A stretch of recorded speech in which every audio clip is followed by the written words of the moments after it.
right, this episode, I sit down with Jim Levasseur, who's been on the podcast quite a bit. He is a really great hunter from Massachusetts, has an incredible trophy room, and he just, first day of the season, 10 minutes in, killed a target buck he's been after for 3 years that he calls King of the Hill. He is a massive deer. His body is impressive, and so is his rack. His rack is scored 156 inches green score, and he weighed a whopping 238 pounds. Had a belly full of acorns. Jim and I talk about the 3-year fight for this buck, and how he honed in on him, and all the things that went into him being successful. Opening day this season. And it's a story, Jim does this year after year. He's very consistent. He's got so much great knowledge. And we also talk about, different buck personalities and how people might be able to hunt based on the personality that you can identify in the bucks that are around your areas. You've got docile bucks, you've got bully bucks. We break down how you could identify their personalities and things that you could do once you know that info, and just a ton of other great stuff. So really good podcast for you guys. The season for me, it's been, I went out opening day and did an all-day sit. Went out yesterday after the podcast with Jim, just for an afternoon ground hunt. For me, it seems like the deer are, I don't know, they're not moving like they normally do at this time of year. Normally I've got, all or 95% of the mature bucks in my go-to areas on camera multiple times. Have seen them, usually for a month at this point. But this year still seems like about 80% of them are nowhere to be found. And who knows, could be rain, could be a bunch of other factors. We haven't had a lot of rain. It's been really dry. The last couple of days, I have seen a few of the deer that I didn't know where they were pop up, but it's still very slow. And there hasn't been a lot of, by now, normally there's quite a few fresh scrapes out in the woods, and you see a lot of rubs, and I haven't been seeing that in my areas either. So who knows what's going on, but I've got quite a few nice bucks still that I have seen on camera and I'm going after. It's raining and pouring all day today, and then tomorrow, Thursday and Friday, you guys are going to be getting this on Sunday, but so that cold front that went through on Thursday and Friday, I'm expecting a lot of you guys to shoot some deer during that time, and who knows, maybe I'll have one on the ground too. I'm going to hunt all day on Thursday, going to hunt the morning on Friday, and if this rain eases up tonight, it looks like it might, cut off or ease up, 4:30, up until last legal. And then I'm going to try to get out tonight. Just don't know where I'm going. I'm editing this podcast all day. But yeah, we're going to keep going with the weekly podcasts. Might be a couple of solo ones thrown in there because it is hard to get people to come in during the season. But we're going to keep rolling with weekly podcasts. So I hope you guys are enjoying it. Please like the videos on YouTube and subscribe if you haven't yet. And please leave a review on iTunes or the podcast app or Spotify or wherever you're listening to this podcast. All of that stuff helps us tremendously. And a big thank you to OnX for supporting the podcast. If you don't have OnX and you want to give it a try, use code HS20 and you'll get 20% off your plan. I love OnX. I use it daily. I use not only when I'm in the woods, I'm looking at it constantly when I'm at home. I'm using it to try to find the locations that I want to go in for a sit. Like tonight, I'm going to be looking at my phone after I edit this podcast and, looking at all my options based on the wind and see where I might be able to slip in somewhere for the last 2 hours tonight. I mean, it's just a really great app, so I encourage you to get it and use it. Now let's get into this awesome podcast with good friend Jim Levasseur. All right, welcome back to another episode of the Hunt Suburbia podcast. We've got Jim Levasseur in the studio for the 4th time.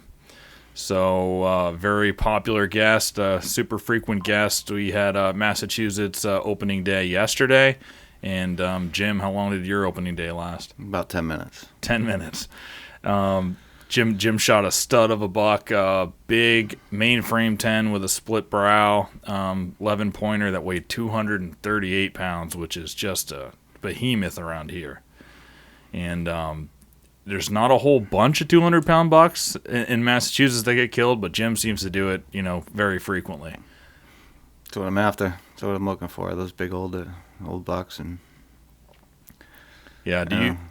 Are you actually looking when you're looking at the deer that you want? Your target bucks. I know you love antlers. You got a room full of them. I've been there. Beautiful trophy room. But are you also looking for that big body? I'm looking for age class more than anything. I do obviously like the big body bucks, but age means more to me now than anything. I want to shoot mature buck 5.5 years old or older. So based on the history I had with this one, he should be at 7.5 years old. 7.5. Yeah. Yeah, I mean, that body weight, 238, you got to be an older, I think, to get that big. I mean, you can get that at 5'2", but what was he full of? Did you look at his stomach? Was he full of acorns? Totally full of acorns. And, shooting him the 1st of October, he hasn't rutted out at all, so he's really fat, and he's in really good shape. So yeah. You know how much they lose weight during the rut, but yeah, I think even after the rut, he still would have been around 200 pounds. So yeah, he's a big boy. Oh yeah, yeah. The pictures are up on the Instagram. We'll overlay pictures through this podcast too, so you guys can see this deer. Just a really awesome deer. And Jim had 3 years of history with him, so we want to kind of go through that story. How he started hunting him, how he kept up with him over the years, all of that stuff. Just had Derek Verville on the podcast, had a 7-year story with that buck he got in Maine. So I like talking to people who have long history with a single deer and kind of breaking down the whole strategy of how you got there, and I think the deer deserves that kind of story too. So let's just start out at the very beginning with this deer, and let's go through it. Well, I actually have 4 years of history with him. He got on my radar. Let's just say the first year I noticed him. 3.5 years old. I was getting pictures of him. I wasn't hunting him, but I was getting pictures of him, and I noticed him. He had a beautiful frame, and he was big and fat back then too. Not as big as he is now, obviously, but just got on my radar. So I'm like, okay, he's there. Leave him alone. Hopefully he makes it. So he would have been like 3? Yeah, at that point. Heavily hunted area. This area where he lives, I don't know how he got to 7.5, but it's just one of those things. I'm not shooting him. I hope somebody else don't. If they do, great. Yeah. It happens all the time. Yeah. So there's no control over it. It's free range, public land. Everybody's trying to kill him, and I know a lot of other guys had this deer on camera. So it started with that, and then when he turned 4.5. I started taking notice. He's had that big frame. He had that split brow tine back then. And I'm like, okay, he's 4.5 years old. That was 3 years ago. So I was like, okay, yeah, he's good. I'll go after him. But I did have some other deer I was after too. So it wasn't just him. I wasn't committed to him. I tried for him, but I didn't put everything I had into him. If he came by, you were going to kill him at 4.5, though. I would have killed him, yeah. For sure. So I never laid eyes on him. Matter of fact, be right up front, I never laid eyes on that deer until 6:30 yesterday morning. It was the first time I ever actually saw him. Yep. And that's the same thing, by the way, just for people keeping track of these stories when they have a long history with the deer. And maybe they're smarter than others. That's how they get to that long history. But Pat Burns, first time he laid eyes on him was that morning. And Derek, who we just had the other 7-year story, that morning was the first time he laid eyes on him. It's happened to me quite a few times, actually, over the years. So, yeah. You got to make those opportunities count, too. Yeah. Don't mess it up when you get the chance. Yeah. So, yeah, when he was 4.5, I tried for him. Didn't get him. Spent a lot of time and a lot of miles looking for his sheds after the season. I did get a picture of him when he was 4.5 in January, so I knew he made it through the season. It's like January 5th, I think I got it. Was the last picture of him. Spent a lot of time looking for sheds. Wore out boots looking for sheds. Never found him. So keep the cameras rolling. You know, I run cameras all year long. And the next year, here he comes. He's back. I got to shut my phone off. Sorry about that. It's all right. Just give me a second here. All right. So, yeah, couldn't find the sheds. But anyway, started getting pictures of him now when he's 5.5. And okay, so now he's definitely got my attention. Beautiful deer. He lost the split brow that year. He was just a perfect clean 10. Tried for him where I was hunting, and he just wasn't there. He'd come through, wasn't living there. There was a private piece of property up on the hill. I had a hunch that that's where he was. Didn't have permission, didn't go check it out. Hunted him best I could, and then towards the end of the season, it was probably the second week of shotgun, maybe right around the first of muzzleloader season, I made a connection, and I got into that property up on the top of the hill. Nice. It's a small piece of property, 13 acres, but it was right where I needed to be. Season ended. I ran out of time. Never saw him. Got a couple pictures of him here and there. Didn't have a lot of time to invest on that property. And then same thing started. After the season was over, I got another picture of him in January. He had half his rack. I'm like, okay, he made it. I don't know how, but he made it. And by the way, I probably got 2,000 pictures of this deer.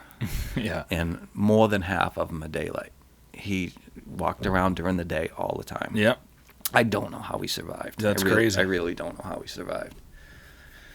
Then we get into last year. Did you look for sheds again in 2023? Yes. So, yep, I did. Went shed hunting, and I actually found his sheds. From the year before. Yeah. I didn't find his fresh drops. They were all chewed up, but it was him. Yeah. There's no question. When I spotted the first one, it was like 20 yards away, and as soon as I saw it, I'm like, oh, there he is. Was it on that 13 acres? No. No. It was on a piece of conservation land about a half a mile away. Yep.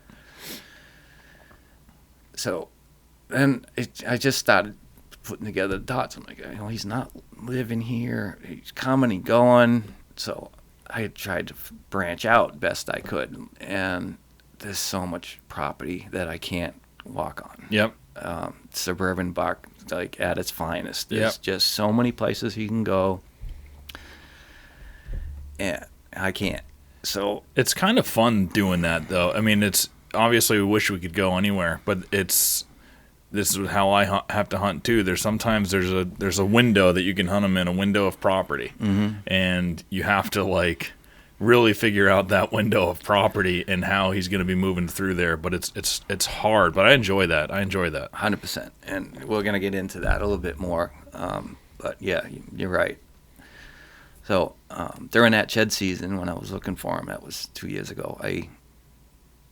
I started branching out as far as there's a couple pieces of conservation land here and there that I can get into. All I did was put cameras out. I didn't have any intention of hunting there. I just wanted to know where he was, what he's doing. And it's crazy. I went all in on him last year, and he taught me so much. It's just crazy. But my son's got cameras out all over the place too. We ended up this buck last year for the first 2 weeks of the season was there. He was on that 13 acres, and I was like, this is gonna be easy. I was getting pictures of him all the time. Slam dunk. I'm gonna go in there and I'm gonna kill him opening day. Well, he had other plans, and what I finally figured out after last year, he would come. In the first 2 weeks he was there, and then he was gone. But he'd come back through just enough to keep me there. It was I can't go across the street. I can't go where he's going. I know he's here, there, other places, but I can't do it. I'm like, how did I not kill him here? same thing, shotgun season. He'd come by for a couple of days, and we'd walk by at 10 o'clock in the morning in Massachusetts during shotgun season. Yeah. It's like, how is this deer alive? Yeah. I just couldn't figure it out. And, there's a lot of hunters there. And January, right around 5th or 8th of January, I got a picture of him again. Okay, here we go. So I start doing all that again. I start looking for his sheds, putting on miles, putting cameras out in remote spots. I'm getting them here. My son's getting them in another town over here. I'm getting him in another town over here. This buck was carrying. He was ranging. He was traveling 3 different towns, and it was him. There was no question about it. But that was during a rut. He was out looking around. But some of the things I learned about this buck too is he was not a fighter at all. Yeah, I want to learn all the things that you learned about him in that season before we get into this year's. Yeah. I knew he wasn't a fighter. He never had a big heavy rack. It was kind of spindly, and he never broke a tine.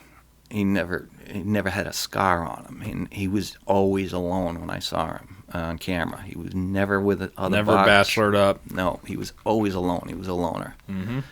And when I would get pictures of him on this 13 acres, he was the only buck on that 13 acres. Nobody else was there. I had 4 different names for this buck over the years. Everything from, I named him, let's see, the first name was the 10. The second name was, what the hell did I call him? The second one. Something to do with a split, probably, because he got the split that year. No, I called him asshole one year because he wasn't cooperating. And then the third year I called him lucky because I'm like, he's walking around during daylight so much. He's lucky. Yeah. Nobody just shot him. This year I named him King of the Hill. I like that. I kind of realized that 13 acres was his hill. Yeah. And he was the only deer on it. I mean, nobody else lived there. It's open hardwoods. It's an open hardwood ridge. There's a small patch of mountain laurel that's maybe 150 yards away from where I'm sending him. And I always thought, last year, he was bedding in that mountain laurel. Yeah. He wasn't. He was bedding right in the middle of the in hardwood. The open hardwoods on that hill? Right on that. Wow. And the landowner, right in the middle of that 13 acres at the very top of the hill, is their house. Wow. And they're seeing him out the window, and they're sending me pictures of him from time to time. Did they ever let anybody hunt on there before you? No, I think I was the first one. Yeah. So then he probably just knew, like, nobody ever really walked there. The only people he saw there was the landowner. Yeah. And they had a dog, and every time he'd walk through the yard, the dog would smell him and stop barking. And I'm like, really? The dog would smell him from inside the house? And they're like, yep, sure enough. And as soon as they're these people, they're awesome people. They've been so good to me. They've basically given me free range on the property to do what I want, and they've been so good to me. And but they are clueless when it comes to hunting. The man's brother lives in, I think he's in Wisconsin, matter of fact, and he's a hunter. Mm-hmm. So he was sending pictures to his brother saying, look at this deer, and telling him the whole story and all that. But they were seeing this deer close to the house a lot. So after last year, I'm like, what? I just couldn't believe I didn't kill him last year. I just couldn't believe it. Everything was good. I never got busted that I knew of. So this year is when it all kind of came together. I realized that this buck wasn't sleeping in that mountain laurel. That buck was sleeping right out in the hardwood next to the house. So I started moving my cameras up to the house. I mean, I have one camera that's 20 feet from the front door of the house that's focused on an apple tree. I call it an inventory camera. I'm not going to shoot the thing on the guy's front lawn. Right. He was there all the time. Yeah. This year, he was there a lot. There was maybe 30 apples on that stupid apple tree. In their front yard? Yeah. Yeah. it was maybe 30 apples on that apple tree, and he'd come by every night. He probably wasn't out there in the daylight, though. He was out there in the daylight. He was? I got pictures of him. They took pictures of him at 10 o'clock in the morning, 11 o'clock in the morning, 1 in the afternoon. He'd just walk through the front yard. Is it a busy street at all, or is it No, it's really quiet there. Okay, that's why. And their driveway is probably a quarter of a mile long. Yeah. So they're away from all the traffic. It's yeah, like you said, their property is in the right on it's top in the middle of that 11 acres. Yeah, yeah. So they're getting pictures of them. So I start, I'm moving all my cameras up, and it was like a light switch went off this year. I'm like, that's why I didn't kill him last year. He's there's watching me walk in the dark in the morning. Mm-hmm. That's when the light bulb went off. I'm like, that's why I didn't kill him. Where were you setting up on that 11 acres when you were going into hunt him? I was setting up on where the ridge line comes. It's all open hardwoods, and then there was a pocket of mountain laurel that's maybe 200 yards long, 50 yards wide, thick mountain laurel. I was right on the edge of that. I swore he was bedding in that mountain laurel, but he wasn't. And that's where I made my mistake. And I figured I had a good approach there to get to the edge of that mountain laurel last year. Well, every time I'd walk in the morning, he was probably 30 yards away watching me walk in, which is why I just couldn't make it happen. And then after 2 weeks of that... Do you think he sat there and watched you walk in, or did he bump out? One or the other. I mean, I'm sure he watched me sometimes. There was a couple times going in the morning, I'd jump there. I was going to say, because you would have heard probably most of the time if he was there and got up. A couple times. My hearing sucks. Yeah. So I miss a lot as far as that goes, but there was a couple times I jumped deer, and there's other deer there. So I never knew for sure it was him. Dark, you do what you got to do what you can do. Did you ever have, I was going to ask if you ever had any other deer come out of that mountain laurel. Were any deer using that as bedding? So where I was, I could see off to my left that hardwood ridge that I keep talking about, and every time I'd see deer from that stand, they were over there. Mm-hmm. And I never saw. I shouldn't say never. I saw a couple deer come in and go through the mountain laurel, and once they get in it, I don't know what they're doing, but most of them were on that hardwood ridge. So going back to this spring, I'm like, I'm going over there. I'm gonna set up over there. I did. I think I put this tree stand out in May. It's right on the back corner of their property, and it's funny because the homeowners have a walking path that goes around the property, and over the years they've worn it down. And last year in the middle of the hunting season, the homeowner came by. I wasn't there, but I had cameras out.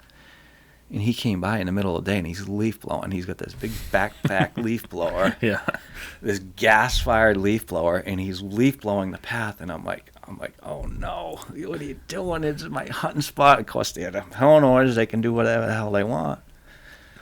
But it was like all of a sudden, it's like, whoa, I got a pretty quiet walk in here. I was gonna say, at least you got a real nice walk. So I was able to sneak in, but by then the gig was up. That buck was on to me. Again, I didn't know it then. I didn't know then what I know now. But I started using that path, and I started seeing more deer. And it was a couple nice bucks that maybe I should have shot, but I just couldn't do it. And, it was him. It was the only thing I could think about last year. As a matter of fact, I went through the whole season last year and didn't kill a buck, and it's probably the first time in 40 years I haven't done it. Yeah. But that's how dedicated you were to this one. I had to have him. Yeah. He was under my skin like nothing else, because the pictures I was getting him, and he was so consistent here and there, different times of the year, and just the history. I feel like I knew him. Now that spot would you? It's kind of a weird situation where you have an open hardwood area that the bucks are using and they're bedding on it, rather than just feeding in it at night. I mean, I'm sure there were acorns and stuff in there. So what was your plan in terms of like morning versus evening sits with that kind of a scenario? Seems a little hard to figure out. It was. Because he could be feeding in there, or he could be traveling there to bed from somewhere else, so maybe that apple tree or something, you know? I was kind of relying on my cameras to tell me, where he was and what he was doing. Of course, wasn't getting him all the time, last year, but it seemed like, and I'd leave my stand at 10 o'clock in the morning last year to go home, have breakfast, and 20 minutes after I leave, the homeowner sends me a picture. He's on the front lawn. Mm-hmm. This is last year. I'm like, you got to be kidding me. Like, where was he when I was there? I was there a half hour ago. Where was he?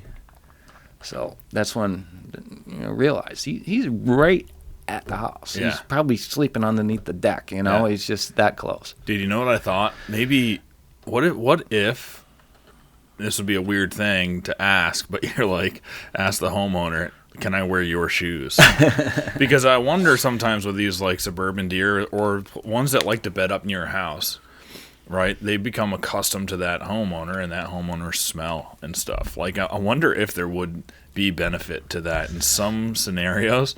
Like, you feel safe around that homeowner. Yeah. You know what I mean? Yeah. Just an out there thought. Yeah. That might have worked. I don't know. And they would take the dog for a walk and see him. Mm-hmm. But if the dog was off the leash, that buck was out of there. Yeah. There was he didn't like that. And so that was the other thing. That's another part of the program too, is I had to kind of, sort of, maybe train the homeowners a little bit. Like I said, they had zero hunting experience, and the woman that lives there is so nice. I was really expecting her to bring me coffee and donuts in my tree. Did you see anything? Because that's just nice people, you know what I mean? So I had to kind of tell them, if you're going to take a walk, can you go over there maybe? And, and they did. They were so good to me. And I'm going to come back to that one too. But so once I figured out that, he was close to the house, that going into this year, so now I'm focusing on close to the house, and just for the first 2 weeks, right? And then he'd go off on a... Well, that's what he did last year. I think he left. Well, he left because it was getting close to the rut, but I also think he left because I was pushing him out and not realizing it. Yeah. Or maybe the apples dried up too. Yeah, there was never enough apples. It's a tiny little apple tree. There was never enough apples there to keep him there. Yeah. He'd come by and grab an apple off the ground and keep going.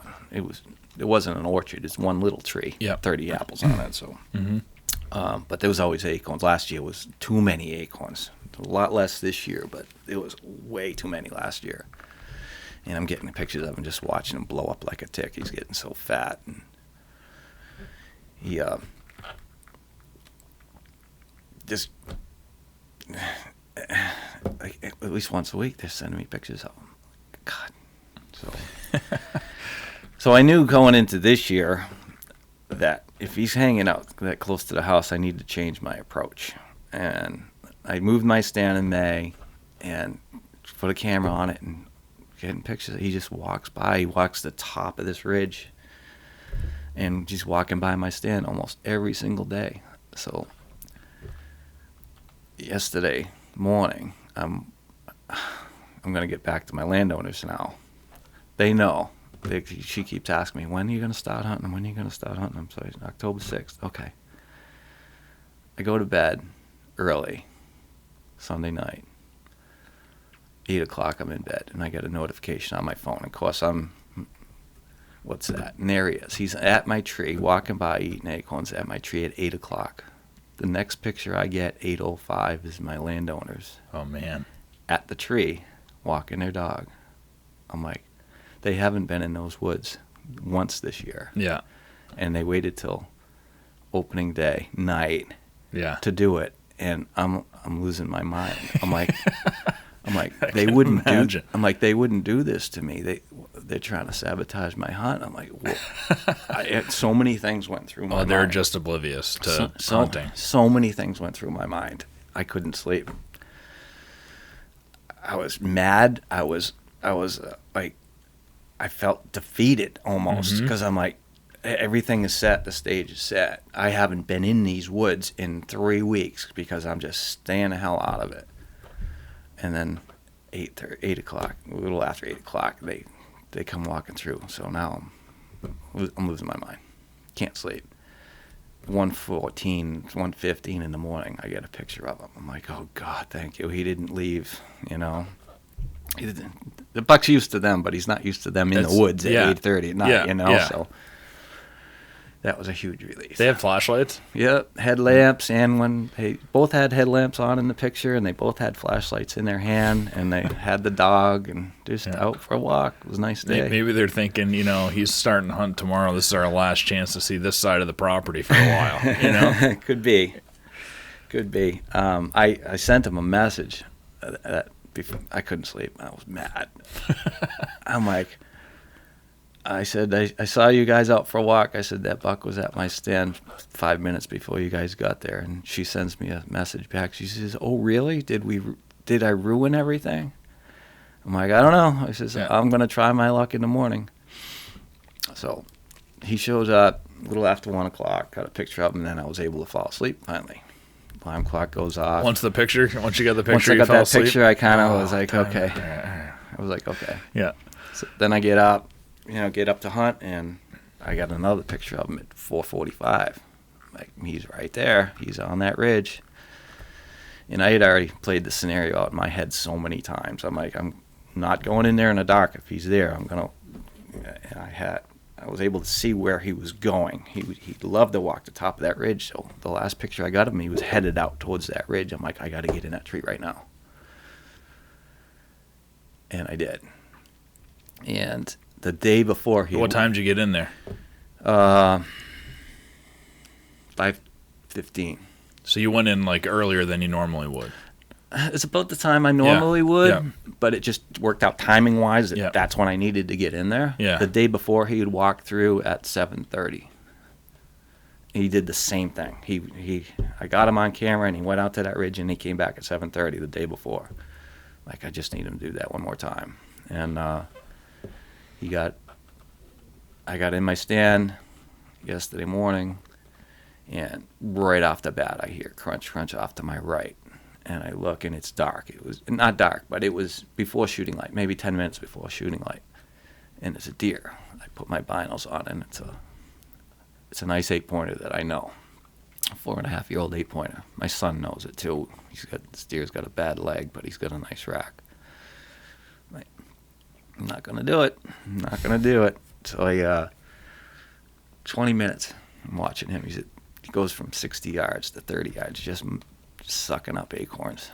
And I'm watching with my binos. Now it's legal. It's like 6:30. It's legal. I never even picked up my bow. I'm not shooting. Yeah. How close was he? 30 yards at that point. So I'm watching him with my binos, and then all of a sudden, just out of the blue, he just snaps his head up, and he looks out in front of me. I'm like, what the hell is he looking at? And I turn and I look, and here's the big one. And he's walking right at me. It's 25 yards away at this point. As soon as I saw him, I'm like, that's it. And I just forgot about that other deer. I grabbed my bow. He came into about 14 yards. Stopped to look at that other deer. Turned broadside. That was all she wrote. I was talking to Zach about this yesterday. He says to me, did you get excited when you saw him? And I'm like, no, I didn't. I said, it was, I don't know why. I says, there's been times when I've gotten more excited about shooting a doe. And I'm like, when I saw him, it was like, it was supposed to happen. It happened the way I've envisioned it for 3 years, Yeah. So you've thought about it so much in your mind that you were prepared for that moment where it was inevitable that was going to happen. That's what Zach said. He's like, you already had him dead. It was, you played that scenario over in your head so many times that when it happened, it was just instinct took over. And, it happened. And after it happened, I shot him. He ran 60 yards and he went down. And it took a few minutes. I'm like, it can't be. I'm dreaming, Yeah. And it happened. And then this other deer comes back. I'm like, I could be tagged out right now. You don't want to do that, though. No. I could have been tagged out by 6:30. What would you be doing the next 3 months? Yeah. Well, there's other states, right? Yeah. But so the thing that this deer taught me a lot of was, like, every deer has every one of these big bucks that I've ever been after. They all have their own personality. Every single one of them. There's something different about them. This deer was not a fighter. He was a lover, not a fighter. I still can't believe how much daytime walking he did. But he hung out at the house. I've never had a deer that I know of hang out close to the house like that. Landowners would tell me, shoot him on the porch. Go sit on the front porch.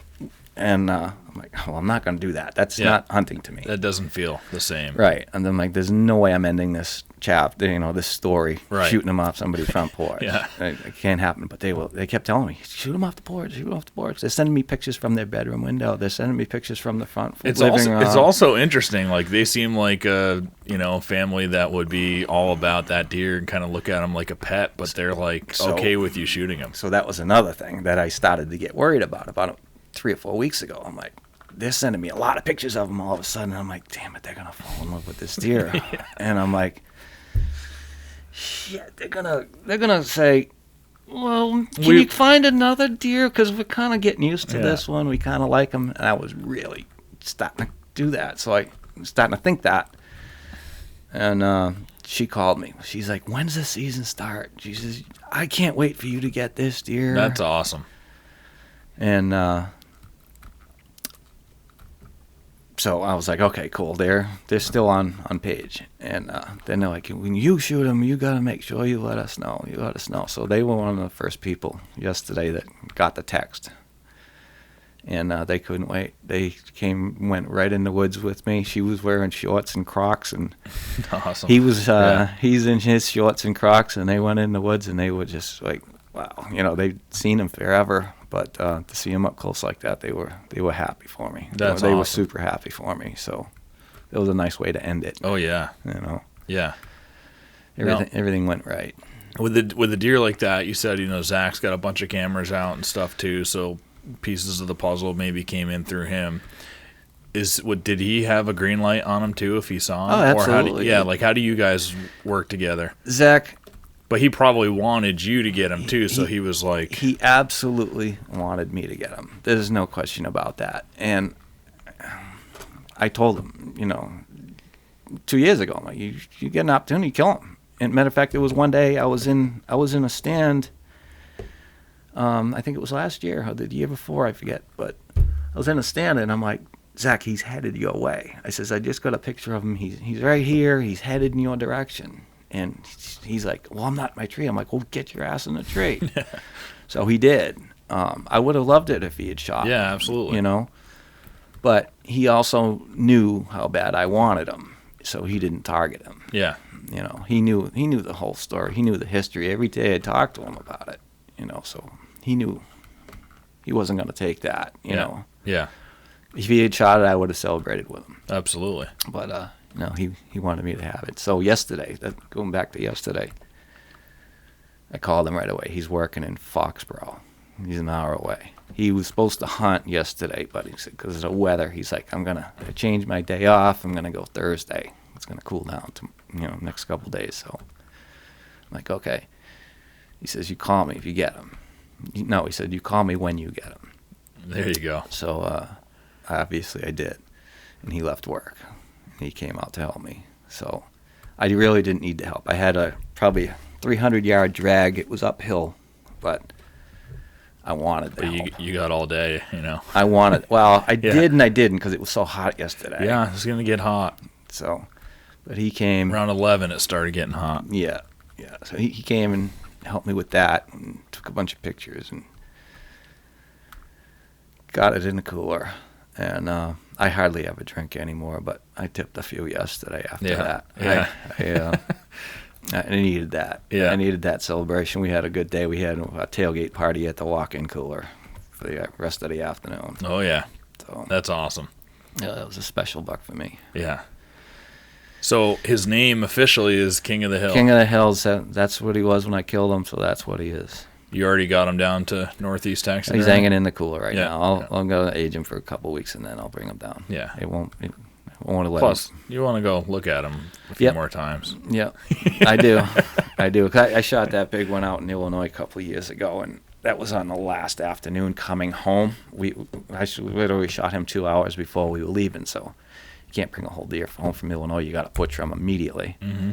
So that buck was an awesome buck, but I never got to enjoy it as Yeah. far as hanging him up and having a beer. Yeah, and, bringing new friends over, take a look at them. I'm Yeah. sure you're going to get a lot of that the next few weeks, Yeah, so it was nice yesterday to get him in the cooler and just unwind. Yeah. I mean, And now you feel like you got the whole rest of the year, so you have no desire or need to get out there right now. You can take time off, essentially, from hunting. my season just got made yesterday morning. Yeah. Because now I love venison. Oh, yeah. And I love my venison meat sticks and my jerky and my hot dogs and all that stuff. So now I'm going to shoot does when I want to. Mm-hmm. I'm not going to shoot a little buck, but I got another one in mind that I'm going to go after next. But just having that taken care of just made my whole season in 10 minutes. Oh, yeah. And it was literally 10 minutes after legal shooting when I killed him. Yeah. Yeah. How does this buck... Obviously, we've got some recency bias here, possibly, but in terms of all the bucks that you've gotten in Massachusetts or the Northeast, how does he rank in your top? Just for you personally, the story doesn't have to be size or whatever, but... So I kind of base that on how much effort it takes for me to kill him. Biggest buck I ever killed was probably my luckiest buck I ever killed. Knew he was in the area. Yeah. Just kind of basically stumbled upon him that day and killed him. Yeah, so even if he may be your biggest one, He's he's not not my necessarily favorite. your favorite. Right. Mm-hmm. So I've got a couple that I've really worked hard for. This one included. He's in my top 3 as far as that goes, for sure. It's just the amount of time, effort that I put into it makes it so much more meaningful for me. And to do it at home on my home turf, with me setting it up, getting it all done, there's nothing more satisfying than that. It's way better for me to kill that than it is to go out and shoot a 180-inch deer in Illinois. Or someone you never saw. Yeah. Like that one was really cool from the Quabbin. Yep. A couple of years ago, but that's a Quabbin hunt. I didn't know any of the deer in there. Yeah. I was just in a funnel that he came through. Yeah. Yeah. No, that's awesome. I mean, but what I'm saying is it's when you do it like that, it doesn't feel as much as like those two or any other one, that you put in a lot of effort on. Yeah, the more you put into it, the more you're going to get out as far as satisfaction when it happens. 100%. Oh, this one is in my top 3, sure. Can we talk a little bit about like how you decided exactly where you're going to put your stand? Let's go into a little bit more detail. He was using the top of that ridge. He liked to walk on the peak of it. Did you set your stand like 20 yards off of that trail and downwind side, or just talk through some of that setup? Yeah, prevailing wind is huge. So that's I won't set up a stand without the wind direction and figuring all that stuff out. So it's normally northwest though, right? Where you hunt, or is it normally northwest? This particular spot where I am, I set it up really high. I'm about 28 feet up, and I figured with the thermals and the way everything's going, I feel like I was set up high enough to get out of his wind. And there was no wind yesterday; it was absolutely dead calm. But I just liked the feel for it. And the year before, I was seeing all the bucks, all the deer. They were over there. Yeah, that's where I need to be. Yep. So that was part of where I moved. And but what was your stand set up on the southeast side of where you expected him to walk, though? Thinking about a northwest prevailing wind.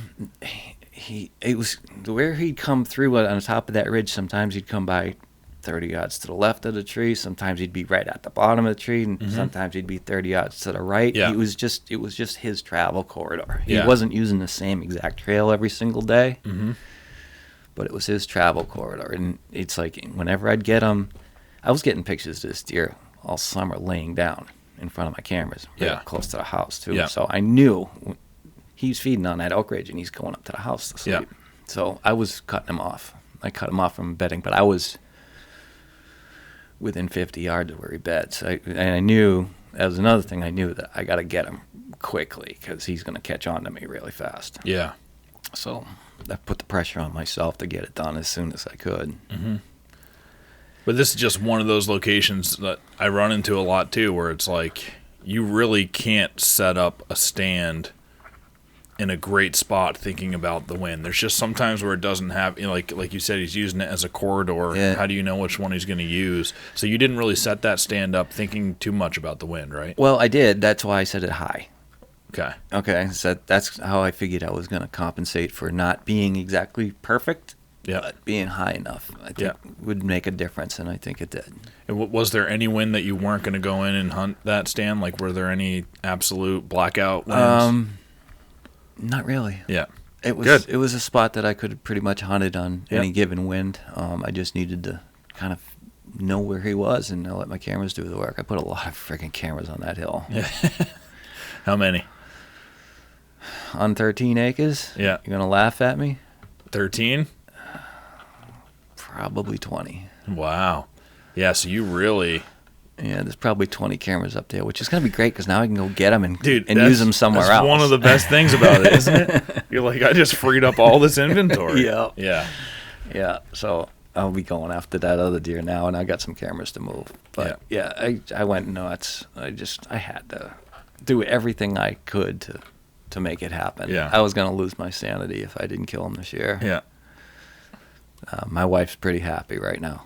Oh, I'm sure. She doesn't have to deal with Grumpy Jim. Oh, yeah, you're just you're a ball of fresh air right now. Yeah. This episode is brought to you by OnX, the #1 hunting GPS app.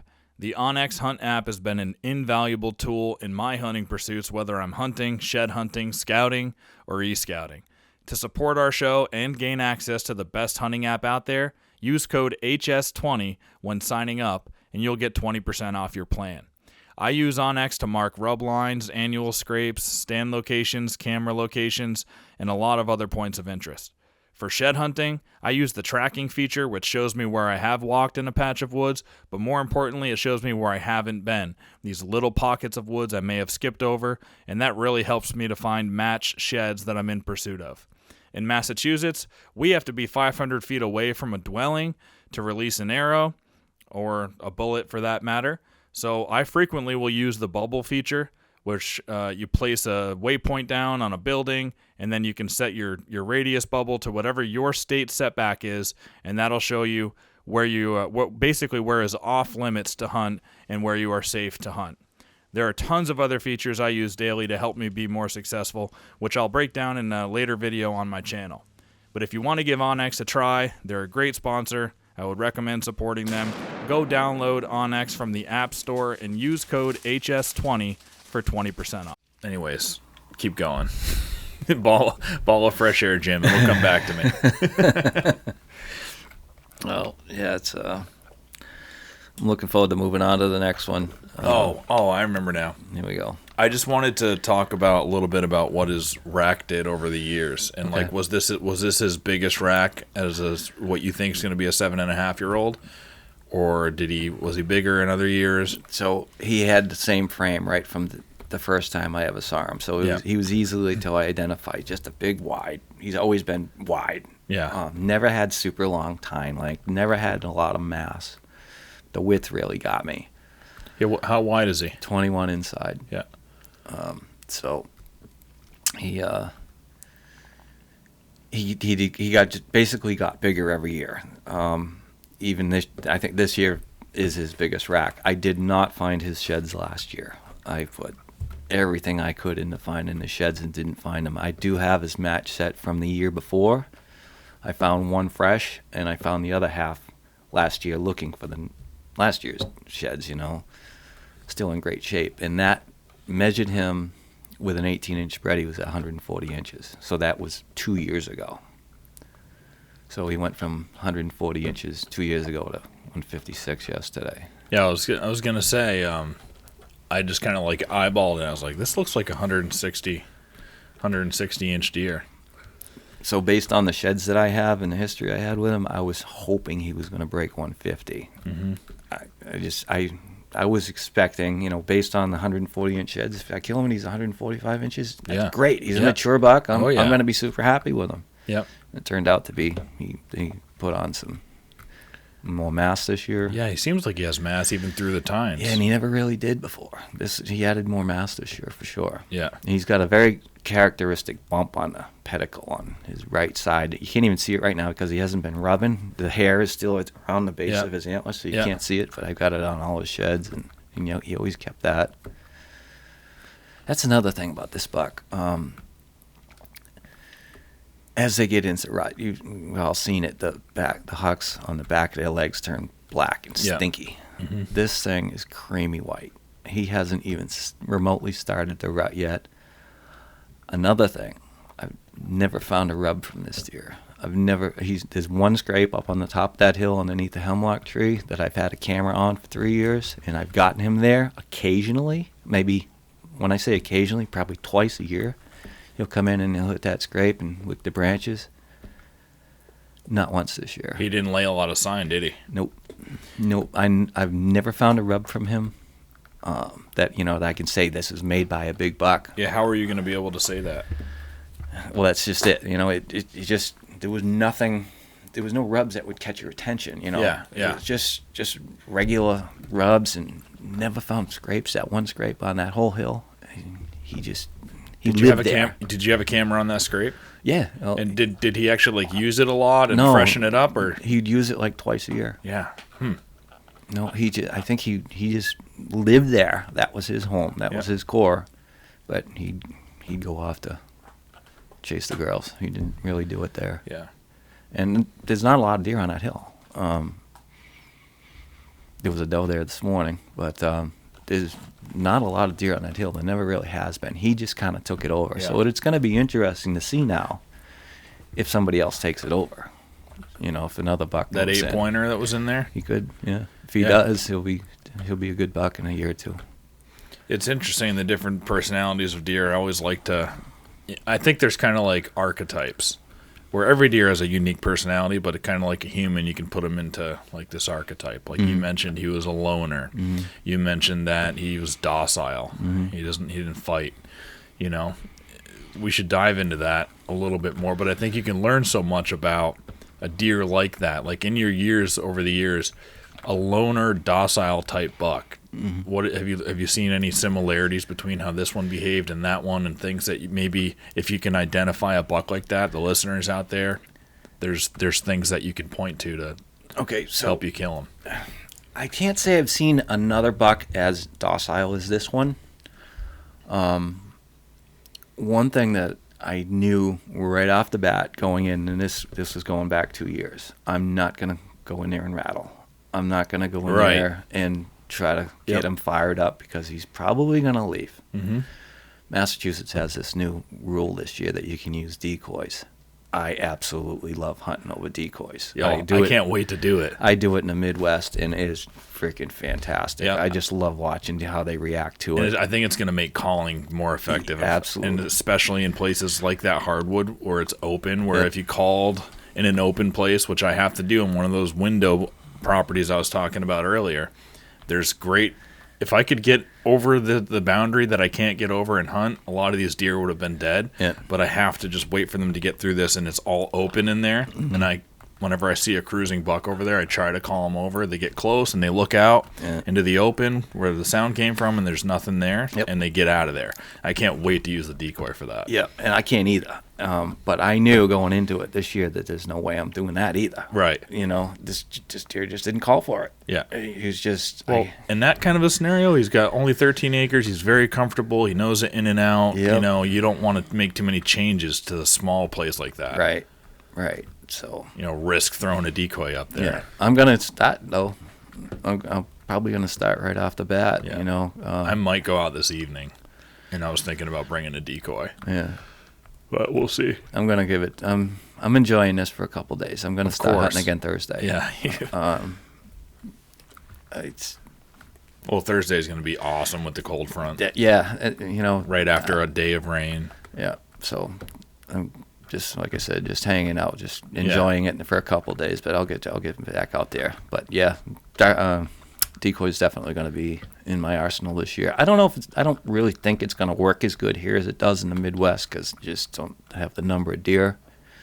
But it'll be interesting. In some places, it'll work in pockets, and it'll work really good, I feel like. Yeah. In the places where there is a lot of deer, every town has pockets like that. If you can find one of those, and like I said, I think in the open is the best place to use a decoy, probably. Yeah, I would think so. You don't want to, like, when I hunt the Midwest, I don't put a decoy in a spot that's tight. I don't want a deer to be walking through and get surprised by it. What the hell is that? Right. Yeah. I want them to be able to see it from a distance, and then they start their posturing and they start figuring it out and coming closer. That's good. You don't want to surprise a deer with it.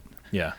And what do you think, putting it out, like, to talk about the decoy subject for a little bit, and then I want to get back to, like, talking about bucks' personalities and maybe how we can change how you hunt if you can identify a personality of a buck. Mm-hmm.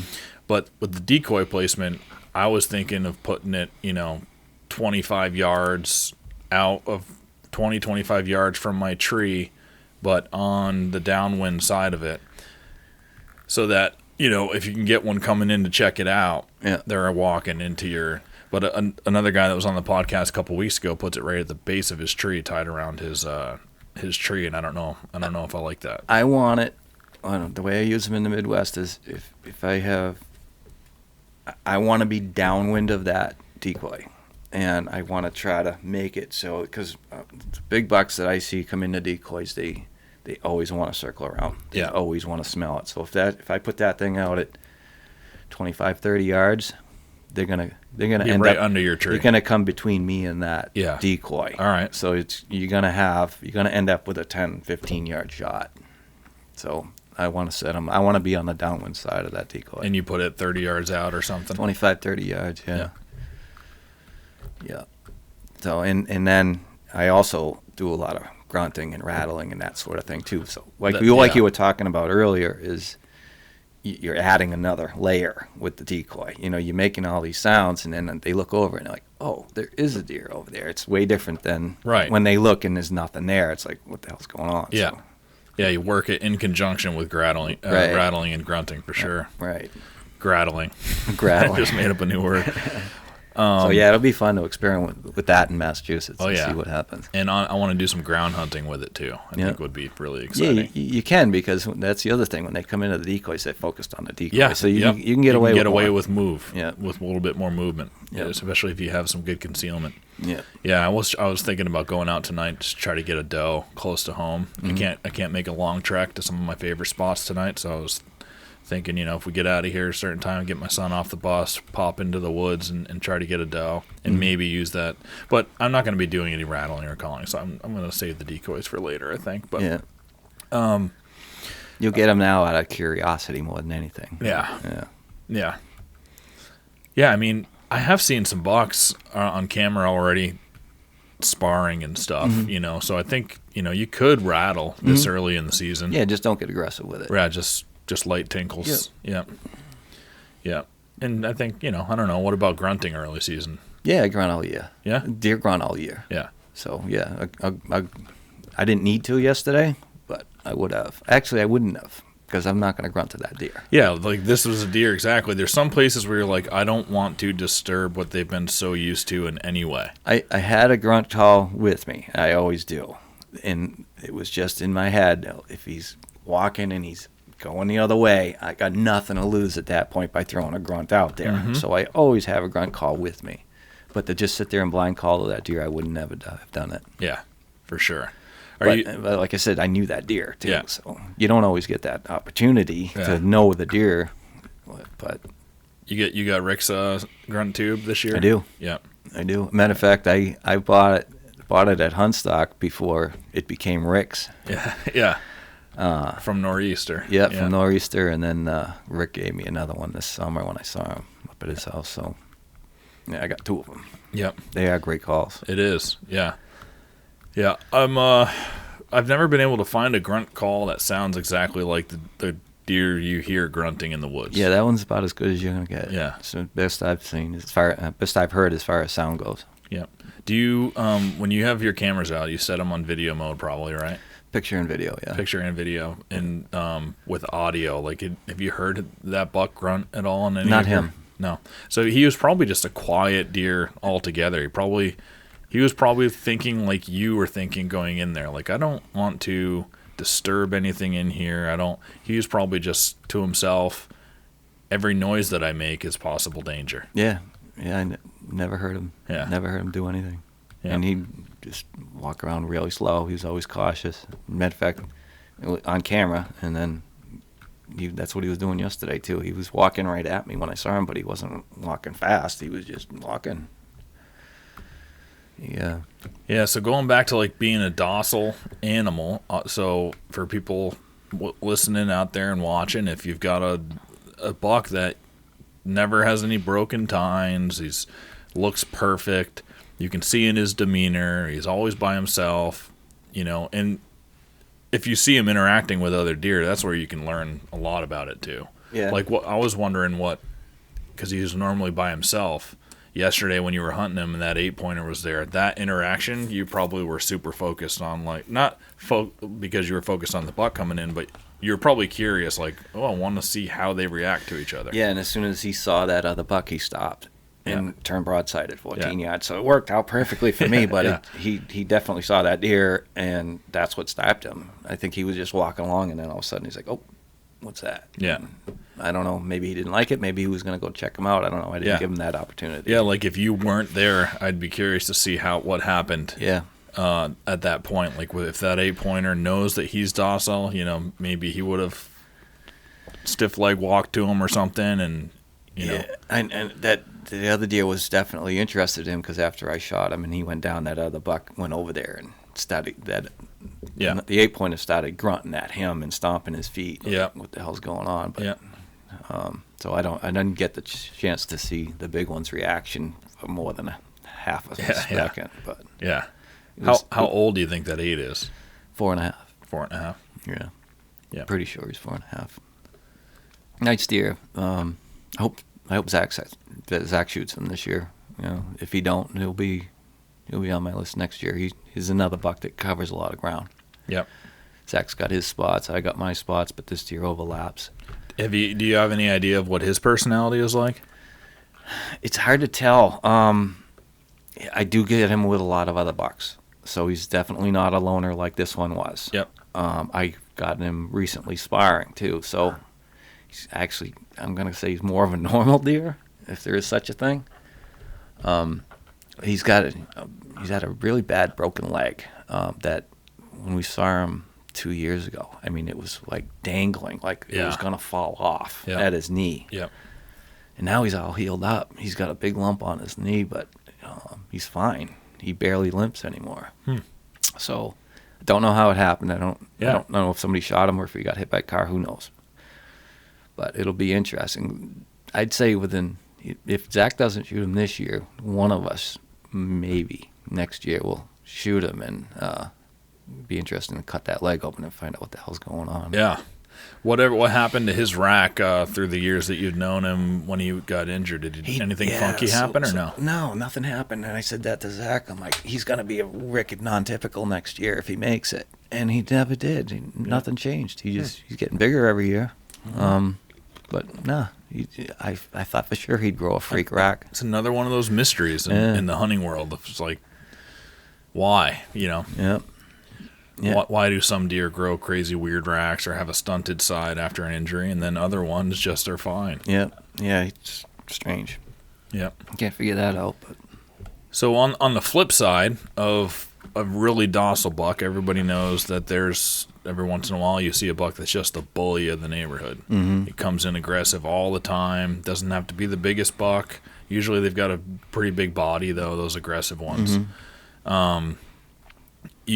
Have you shot any of those over the years? Yeah, you got to get aggressive with them. Yeah, so let's talk about what you've done with those bully bucks and how you can strategize against them. If I see a buck and his rack's broken and he's just got they usually have a demeanor about him, Yeah, they do. And that's a buck I'm going to call to. That's a buck I'm going to rattle to. And now I'm going to put a decoy out with a big rack on it if I get that opportunity. I'm sure it'll happen at some point, hopefully this year. But yeah, I like those deer. Yeah. They're fun to play with. They're fun to watch. And They snort wheeze too. Oh yeah. Yeah. Yeah. They snort wheeze a lot, so you can bust those calls out, which are fun. Yeah. Yeah. So I mean, I love hunting them deer. To me, I'm not going to say they're easy, but they're a little easier than the docile ones because you can do more with them. Yeah. Instead of just being so quiet and calm like I had to be with this deer, I can have a little bit more fun. Yeah, for sure. So yeah, I'm excited about that. Do you hunt over like those bully bucks a lot too? Just love leaving sign. They're the type of buck that's just gonna go around and rake trees up and rip up every scrape. So hunting over scrapes probably on the bully bucks is a good idea. If I can find a community scrape in an area like that, whether I know there's a buck like that, yeah, that's where you're gonna find them there. At least put a camera on it. You're gonna learn something. Yeah, those kind of bucks, they like look forward to fighting. Yeah. Just like a human. There's some humans out there that any scenario they're looking for a fight. Yeah. Yeah, that buck I shot 3 or 4 years ago, he had busted tines and scarred up. Both his ears were ripped and all that stuff. Yeah. That's an aggressive buck. That's a deer you can get aggressive with. I didn't have to that morning. He walked right into me, but I was prepared to give him all the calls and all that stuff because I could see the scars on him. Yeah. Do you add scents to your scrapes at all? No. No. I'm You pee in them? Nope. No. I'm done with that. I think I've tried everything on the market, and in my opinion, everybody's got their own opinion. In my opinion, the best thing you can do is nothing. Just keep it clean. Yeah. I stopped doing it. Yeah. Don't walk up to it. Don't do anything. With that being said, the only thing I do use, and I use it religiously, although I didn't yesterday because of that buck, but I use Evacom on my boots walking in. Usually I do that religiously, and I've seen it enough times where you get in the tree, bucks, they walk in, they hit your boot tracks, and it just seems to just relax them. Without it, that's something I've never used. It's a product I haven't used. I'd like to look into it. Without it, I've heard of it, obviously. Without it, they hit your track, and they sometimes they'll ignore it. Yeah, sometimes it could go either way. Could go either way, and sometimes it just all of a sudden they're on alert. I've never had that happen once with Evacom, so I use it on my boots, but I didn't yesterday because I'm like trying to do everything different that I did last year. Yeah, I'm like maybe he's going to smell that Evacom this morning and he's going to have a flashback of last year. Exactly. He's like, oh, that guy's here again. Yeah. So I was as clean as I could be yesterday. Yeah. I wasn't leaving anything behind. Yeah. No, there are places. Let's talk about that a little bit too. The places like that, and they're specific. It's not like a lot of your go-to spots. You're doing all your normal things in your go-to spots, right? But when there are scenarios that unfold during a season or a 3-year-long hunt for a certain deer, that it's like you don't want to disturb anything there. What are those places? Like for here, it was that 13-acre piece that this buck felt super safe around. So that's one of those places you don't want to go in there and make a mock scrape. You don't want to go in there and do something that would feel way out of the ordinary because that's his very safe zone. So one of the things that I learned about this buck, and this was probably 2 years ago, is that hemlock tree that I told you about that's on top of that hill that he uses for a scrape. Like I said, twice a year he'd hit that in the fall. So 2 years ago, not knowing him as well as I do now, I doctored it up. I put some of that Smokies on it. Did the tarsal glands on the dirt and the licking Creole, whatever it is. Yeah. He came in probably 2 days after I put that out, and I could see on my camera he did not like it. He just came in, smelt it, and his freaking hair on it. He just bristled up like, this ain't right. Yeah. And he left, and he never hit it again that year. And he's docile again, so that's a buck that's coming in that doesn't want to be smelling other bucks around. Yeah. So that's another thing, part of the lessons that I was learning from him as I went. Things like that, signs like that, like he just doesn't want to deal with other bucks. So yeah. It's about, more you know about him, the better your odds are. So I learned everything I could about him. Yeah. But you got to keep an open mind. And don't ever think that you've learned it all, because it changes all the time. I've been doing this for a long time, and I learn stuff almost every time I go in the woods. And every year, certainly, I learn more and more. So, keep at it and pay attention. Yeah. Yeah, and it's the same thing when you're hunting the specific deer, right? You definitely didn't learn everything about that deer yet, but you got it to the point where he's dead now, which is good. And every year, if you learn just a little bit more, maybe this year you had him 50% dialed in, and there was still all these other things that you don't know about and what he was doing, but the first year you might have known 10, and every year you learn a little bit more of a percentage. You're starting to get to know him, but even the day you kill him, you don't know him 100%. Right, and a lot of us don't have that luxury. Like, I don't usually have that luxury of chasing 7.5-year-old buck, and that they don't live that long. So I was fortunate in that sense that I was able to see him as a mature buck for that long. Yeah. So I learned a lot from him. Yeah. If I had gone and killed him the first year, I wouldn't have really known anything about him, right? Yeah. So, what other archetypes of deer do you think are out there? We've got the bully, you've got the docile one. Maybe that 8-pointer is just kind of somewhere in the middle, just a regular deer. But it's got to be like they're on like some kind of a personality spectrum, like humans are. They are.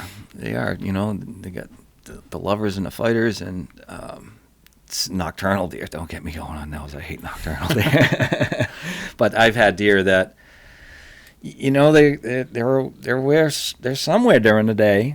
Yeah. But the ones that like that I can't find drive me crazy. Yeah. So, there's bucks that you only get pictures of at night. That's happened to me many, many times over the years, where you just never lay eyes on them. Well, because they had a spot. Like that 13-acre spot that this buck was hanging out on. That was their super tight core. And that's what tying back to what we were talking about, like that. I think it's just the core is really what you don't want to disturb too much. Right. If you find an actual core where they're hanging out all the time, it's their safe area.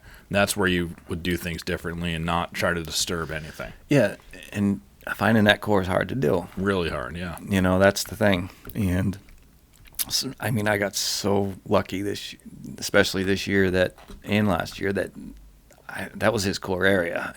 What are the odds that I'm going to find a buck that I want to kill on 13 acres, and that's where his core is? There's so many other places he could be. Why did he pick that hill? Mm-hmm. So I was very fortunate as far as that's concerned. But yeah, finding that core can be hard. Yeah, why did he feel so safe on that 13-acre open hardwood hill? I think he could see everything. And I think that's why I couldn't kill him last year, because he was watching me. I really believe that. He probably it was probably a little thermal hub or something too, where every day as it's heating up, the thermals are coming up that ridge. What surrounds that property? Is there public land, or is it other places that are posted? Like, what surrounds it? Both. There's a big piece of public land that abuts on one side, and then the other side, That's where you were hunting him before, right? When I first found him, yeah. And then the rest of it is private, and it's in a written permission town. Yep. And not a lot of people want to have hunters on their property where I am. Yep. So yeah, me too. Matter of fact, it's kind of funny, because last year when I got him kind of wandering as the season went on, after that first 2 weeks, I had some cameras out in different spots that I knew he'd go through, because basically one of the spots I found was because his sheds were there. I'm like, I didn't know he came here. So I put a camera there. Occasionally I'd get him going through. It was conservation land, but it was landlocked, surrounded by private. I've got a list at home of the landowners that I was going to send permission slips, asking for permission letters to. I'm like, and I was going to send them this year. And I'm like, I don't think I have to. I think I can kill him right here if I do it right. I still have those letters. I'll send them out probably maybe next year. Yeah. I don't need it right now. But what made you hone in on asking that 13-acre piece, or because you didn't know that that's where he was, right? Or maybe you had cameras on the edge going in or something. I had a hunch, because, like I said, that mountain laurel was up there, and that's the only mountain laurel around in this area. And yeah, deer love mountain laurel, so that's kind of like where I was thinking that he'd be. How did I get permission? So it's kind of a funny story.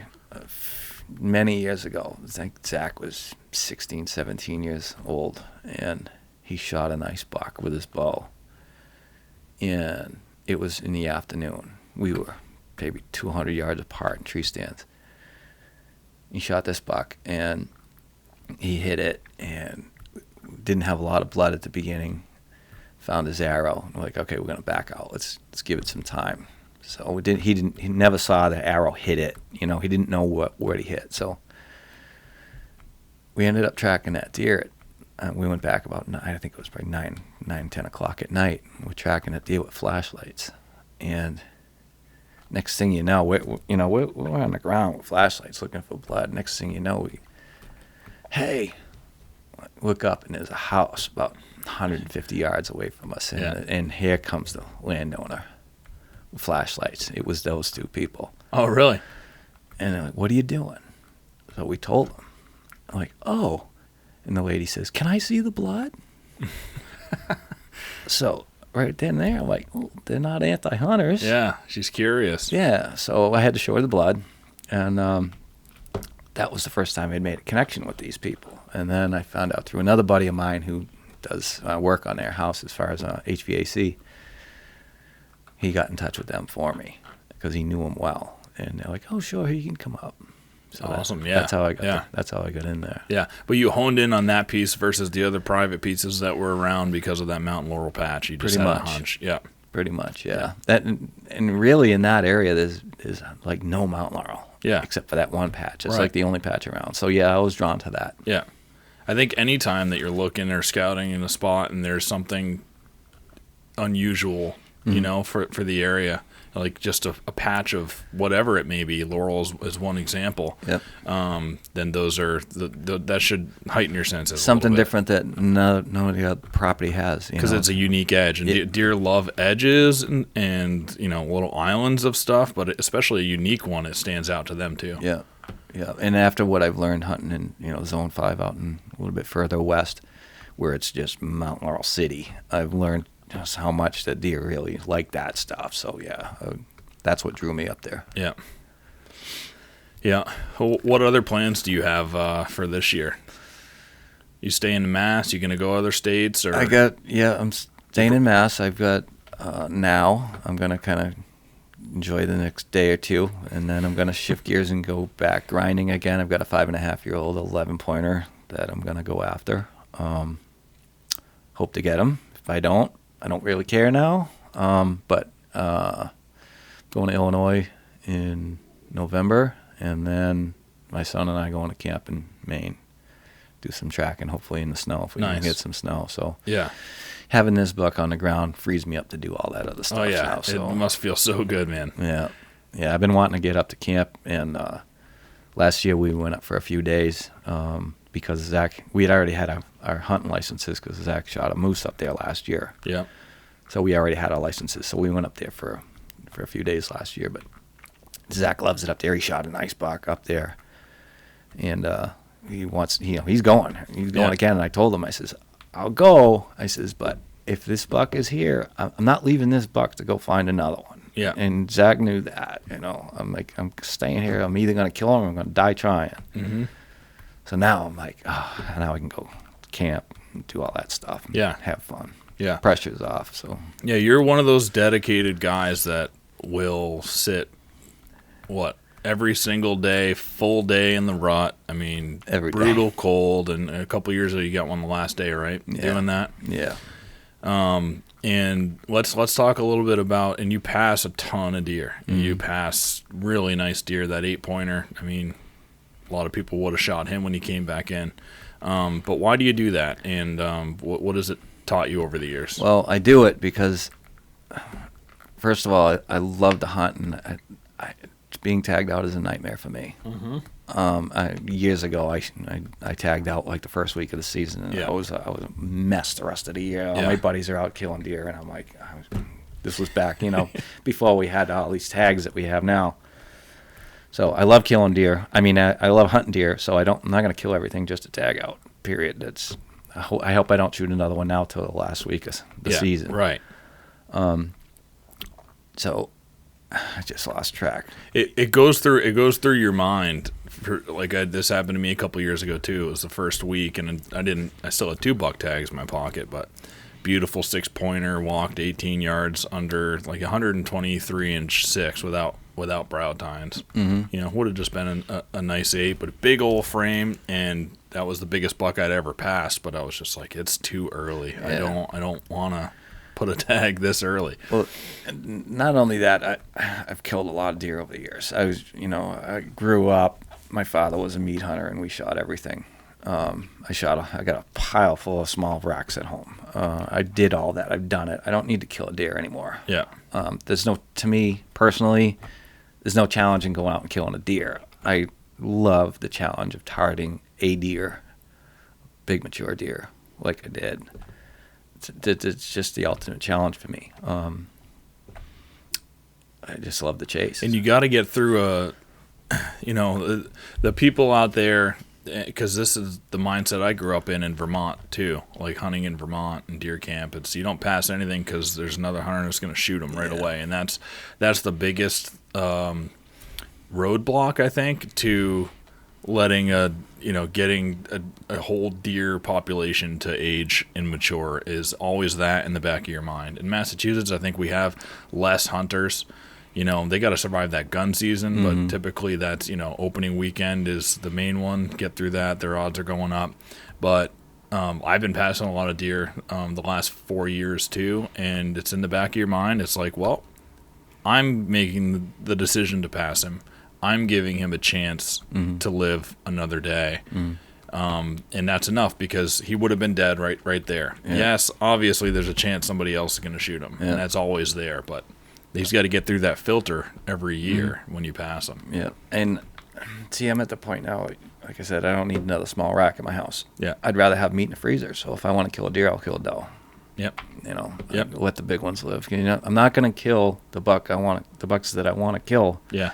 If I kill them when they're young. Yeah. So. Yeah, like that picture I posted the other day. I said, "Hey, what would you name this deer?" And you said, 2 more years. 2027 shooter. Yeah, that's it. Yeah, and 100%. Like he's on. I look at that deer, and he's young, and he's got so much potential. He looks like a 3-year-old. He looks like awesome a potential. 3-year-old. Yeah. And the hard part is getting everybody else who I'm hunting with. This is a unique scenario, and I'm hunting with a lot of people on this place. Yeah. And there's a lot of deer that look like him around too, that are 3-year-olds with great potential. But there's one that's like 150 inches as a 3-year-old, and this one wasn't probably too far away. He's low 140s or high 130s that 10-point. Yeah. But there's a couple that are like 150, but I'm pretty sure are 3 years old. I'll show you pictures after this. 12-pointers, and it's like, dude, a 3-year-old 12. Yeah. You want to let that one go, because he could be something truly special. You also got a lot of guys that's a true trophy to them, and if they want to kill it, I'm not going to fault them for it. Right. You shoot what makes you happy. Yeah. Hunting's really personal. You Yep. do your own thing. I'm going to be the last guy that say you shouldn't have shot that deer. It's just, I know what I'm going to do. Yep. What you want to do, somebody else wants to do, I'm fine with it. And I don't know what I would do if like that 12-pointer, there's 2 of them too. They're twins. Yeah. They're twin. It's weird. They're twin 12 points. They both look like they're 3.5. Maybe they're 4.5. I'll get your opinion after this. And they each have 6 on one side, 5 on the other, and on the 5-point side, there's a kicker off their G2s, but they're flipped mirror 2 different images. deer. Yeah, I think they're twins. Wow. We're calling them the yin yang twins. Hope they make it. Yeah. But if one of them walked under me, I think I don't know. I'd probably have to think about it a lot. Game time decision. Yeah. And if you do it, good for you. Yep. Exactly. I'm not going to fault you for it. So you can do what makes you happy. But it's one of those things. Those could be a Boone and Crockett deer. Sounds like it. They could be. In a couple of years, there's something inside of me that wants to see their progression of what their racks are doing. When they're 3.5, you can tell what type of potential they're going to have. At 3.5, you should know by then. There's a lot of 8-point bucks in my area, a lot of them. Even I've got big 5.5-year-old bucks, 8-pointers that are 120 inches, fully mature, but they're never going to be more than that. Yeah. But you get that 120-inch deer at 3.5. That could change into something nice, you know. So if you got a 12-pointer at 3.5, oh man. Right. And 10-pointer at 3.5. Like when you see those, it's just I want them. That's why this one caught my eye at 3.5 because he was a 10-pointer. Yeah. You know. So yeah, those are the ones you gotta let go. Yeah. And then like on this property too, there's some older bucks that they don't have nearly like 6-year-old that's he's over 200 pounds. He's got a 10-point rack, a lot of short tines on him. He's got a couple of little junk things coming off. He's got mass, and he's just like that's the buck I was in hunting yesterday. And if he came by, he was older, he was mature. I would love to shoot that deer, even though he would score way less than like that 5-year-old, that 10-pointer that was 3 or the 12s. That was the one I wanted. Yeah, and like I said earlier, to me, it's not about antlers so much anymore. It's about age. So, yeah. Give him a chance. Yeah. But I say give him a chance, but like I said, I've shot a lot of deer. There's a lot of guys that haven't. Yeah. So they need to get experience too. So anybody who wants to do it, I don't give a year and a half full buck. If it makes you happy, shoot it. That's kind of where we're at on this piece. It was like, we've got a lot of guys that are pretty new to hunting, and one guy who's never got a deer with a bow before, my buddy Scotland, and whatever he shoots, I'm happy with no matter what. Yeah. So last year he came in and muzzleloader hunted with me and shot 2 bucks on the same day. Is that right? And like 15 minutes apart from each other, and they were both 2.5-year-old up and comers in there. But I was extremely happy for them. Yeah. That area took a little hit though. They were nice 2.5-year-olds, but I was so stoked. Like that's an experience of a lifetime for him. Right. 2 bucks in one day. Right. Yep. He got to learn too. So he learned some things, I'm sure. Oh yeah. Yeah, he did. Yeah. No, the best way to learn is kill them. Get out there and do it. Yeah. You can't. There's no substitute for experience. You gotta do it. Yeah. I don't see how a guy can start hunting today and expect to go out and I'm only gonna shoot trophy bucks. That's just go kill some deer first. Yes, I think it's the backwards way to think about it. Yeah, go kill some deer first. Have fun. Learn. Get some experience. Yeah, I'm so happy and glad that I grew up in the deer hunting culture in Vermont, and having a deer camp experience and being tied to it that way, because I killed a lot of small deer, like you said, a lot of young bucks, because the entire mentality of the state of Vermont is what we were talking about before. Oh, yeah, and it's that's probably not too different in New Hampshire and Maine and stuff, but Massachusetts, I'm sure that's there a lot, but we have a lot. I feel like we have a better opportunity, to get people once they've killed a bunch of deer, like start thinking, let those smaller those younger deer get some age on them. Yeah, you're gonna kill a deer, especially if it's a spot that, let's say you're the only one that has access to it if you're lucky. If you're in that situation, or it's a spot that you're gonna hunt, you're gonna be able to hunt there for years. Let them go, give them a chance. Yeah. And there's always, even on those properties, there's always people that, those bucks are going to leave that property and they can get shot still. But you're right. If you have a big enough piece where you're going to be able to hunt it for a lot of years, letting a few of them go that still have the potential to get shot, but because you let them go, they're going to get some age on them. The few of them are going to slip through the cracks, like you're, king of the hill buck. And they will surprise you. What I mean by that is, I never would have guessed this deer would have been 7.5 years old and lived in this area because there's so many hunters. He surprised the shit out of me. He's a survivor. He did it. So there's other deer that can do it too. You know what I mean? So just you got to get it out of your head that if I don't kill him, somebody else will, because maybe they won't. Yeah. Nobody killed this deer, so it does happen. They do survive. Yeah. And they only did because you passed them. Yeah. Oh. When you think about the butterfly effect to it, the only reason is because you pass them. Yeah. Yeah, I never passed this particular deer. Right. But I passed a lot of deer waiting for him, Well, and some of the other deer that you've killed, though, in your trophy room, no doubt you passed when they were young. Yeah. And let them get older. Yeah. And the only reason they got older is because you decided to pass them that day. Yeah. And, last year I didn't kill a buck anywhere. And I saw them. They're there. So now I got some more deer to go after now. Yeah. You gotta keep the pipeline full. If you go kill everything, you're shooting yourself in the foot. Yeah. So keep the pipeline full. Yeah, for sure. Yeah.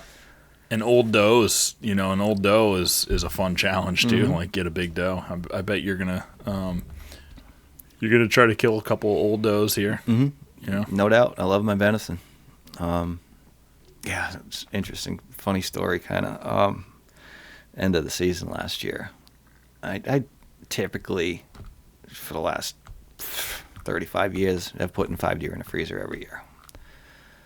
Last year I had one 90-pound doe I shot, and January my wife's like, "The hell did you do?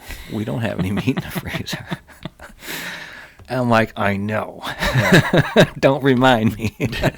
You probably don't go back and tell her when you pass on all these deer, do you?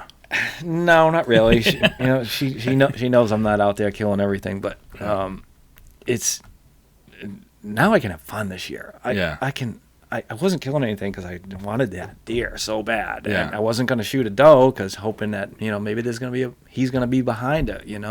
So many scenarios go through your head. I didn't want to stink up the place. I didn't want to leave a blood trail. I didn't want to do nothing. So just watch him go by, watch him go by, watch him go by. Well, this year they're in trouble. I'm not gonna go in and kill 5 deers in that spot, but I'm gonna have more fun now. So you say it somewhat jokingly, right? But there's some truth into it too. Like you say, now you can go have fun.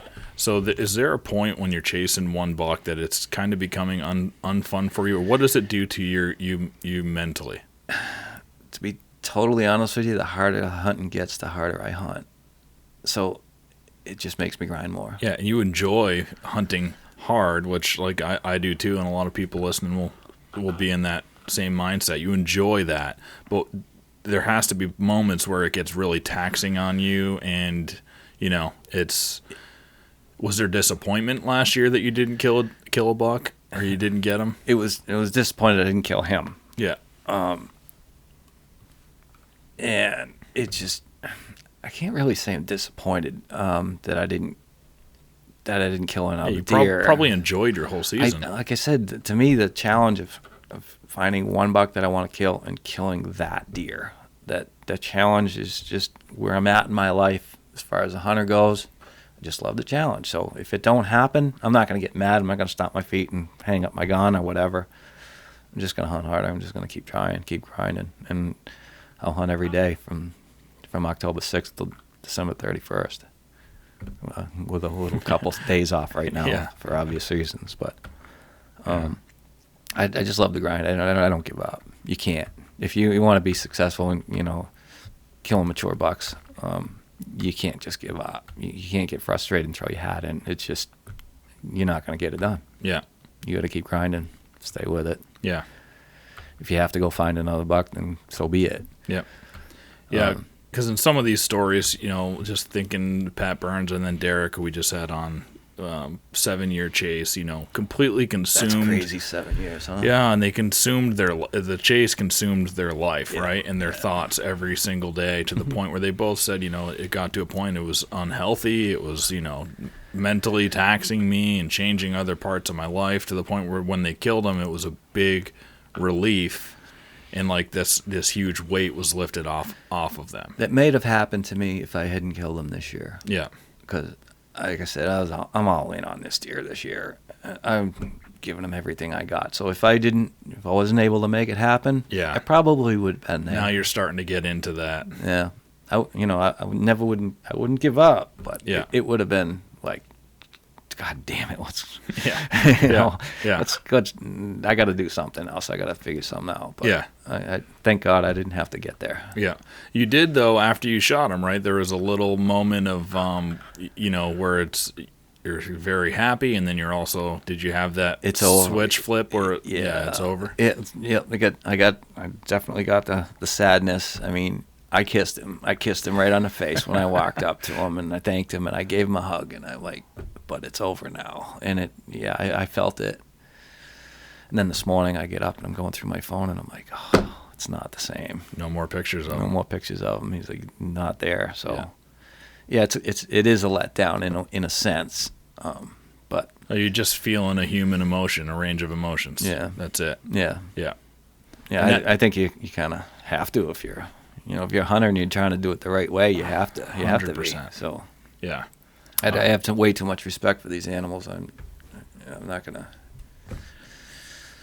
let that happen. So I think that's one of the special things of hunting, though, that whether you know it or not, is that range of emotion that flips real fast too. Mm-hmm. That's something you don't really get in life anywhere else, but where you're so elated, so happy, euphoric. When you make the kill shot, you have a couple hours, maybe the whole night, super enjoying it, but you have to feel sadness at some point too. And I think that's what it is. It's like the extreme high, and then and then the sadness comes, and it's like that. Those things don't butt up against each other in life anywhere else very often, and that's one of the special things about hunting. And then the joy comes back when you pick them up from the taxidermist. Oh yeah, it starts all over again. Yeah, oh yeah, and a little bit of joy every time you eat a piece of them too. Yeah. Yeah, it's all part of it. Yeah, for sure. If you don't have that human feeling, then you're probably in it for the wrong reasons. Yeah. So. Yeah. Well, it's cool. I can't wait to get back out there now. I'm just sitting here talking to you about it. I'm like, well, maybe I'll go tomorrow. And I won't wait till Thursday. I noticed that your break range that you talked about, it's changed even a couple of times in the podcast. I think it was like, I kind of get a week off, and then you mentioned 2 days off, and now you're thinking about tomorrow. Yeah, that's what it does to us. Yeah. It sure does. If it wasn't so hot, I'd be out this afternoon now that I think about it. But even if you do go out, and I know you said you want to go shoot some does, but, if you go out and another mature buck comes, on Thursday or something, you're out there, I have a feeling you're going to pass them just because you don't want to end your Massachusetts season yet. I really don't. It's going to have to take a special buck for me to pull a trigger right now on a big one and on a buck, to fill my buck tag. It's going to take something special right now. Do you have any absolute giants that you've got just on camera once or twice that are out there, but it's not? No? No, he was the biggest one I've got. Yep. So I've got that 11-pointer's a nice one. Yeah, he's 5.5-year-old 11-pointer. He's nice. And probably 145-inch deer. Yep. Beautiful deer. But no, I don't have another giant right now. Yeah. But like I said, I've got a whole bunch of cameras I can move now. So yeah. Oh, I'll go find one. Let's talk about that. So now, when your inventory opens up like this, you've got a whole bunch of cameras you can move. I imagine the places you hunt, you've already got pretty well. You know what's around. Like you said, no, there's not another giant. Are you that? Do you have your area? Let's say within like 45-minute drive out, do you know your area well enough, or are you gonna take these cameras and go put them somewhere that you don't know at all, or are you gonna put them into these areas that you think maybe a giant has slipped through the cracks on you? Both. I'm always looking for new spots. About that. I'm always looking for new spots. You can't, because over the years I've lost so many spots. Usually it's still solar fields more than anything. I've lost more spots to solar fields than anything else. Yeah. But that's a landowner. Basically, a landowner change too. So he comes in, somebody else buys the land, and the next thing you know, there's a solar field going up, or there's a development going up. Solar field's better than the development though, because you still can, it doesn't shorten your range with the 500-foot radius around a development. Yeah. Solar field, you can hunt the edge, but keep going. But so, what I'm getting at is I'm always looking for a new spot. Always. So there'll be cameras out that I'm gonna move to spots that I know, and there's gonna be cameras that I'm gonna put out in spots I don't know. Sometimes you can find a big one just doing that. Yeah, I love doing that. Yeah. I love just putting a few flyer cameras out, 2 or 3 in a piece that I've never been in before. Yep. Letting them soak. Yep. Yeah.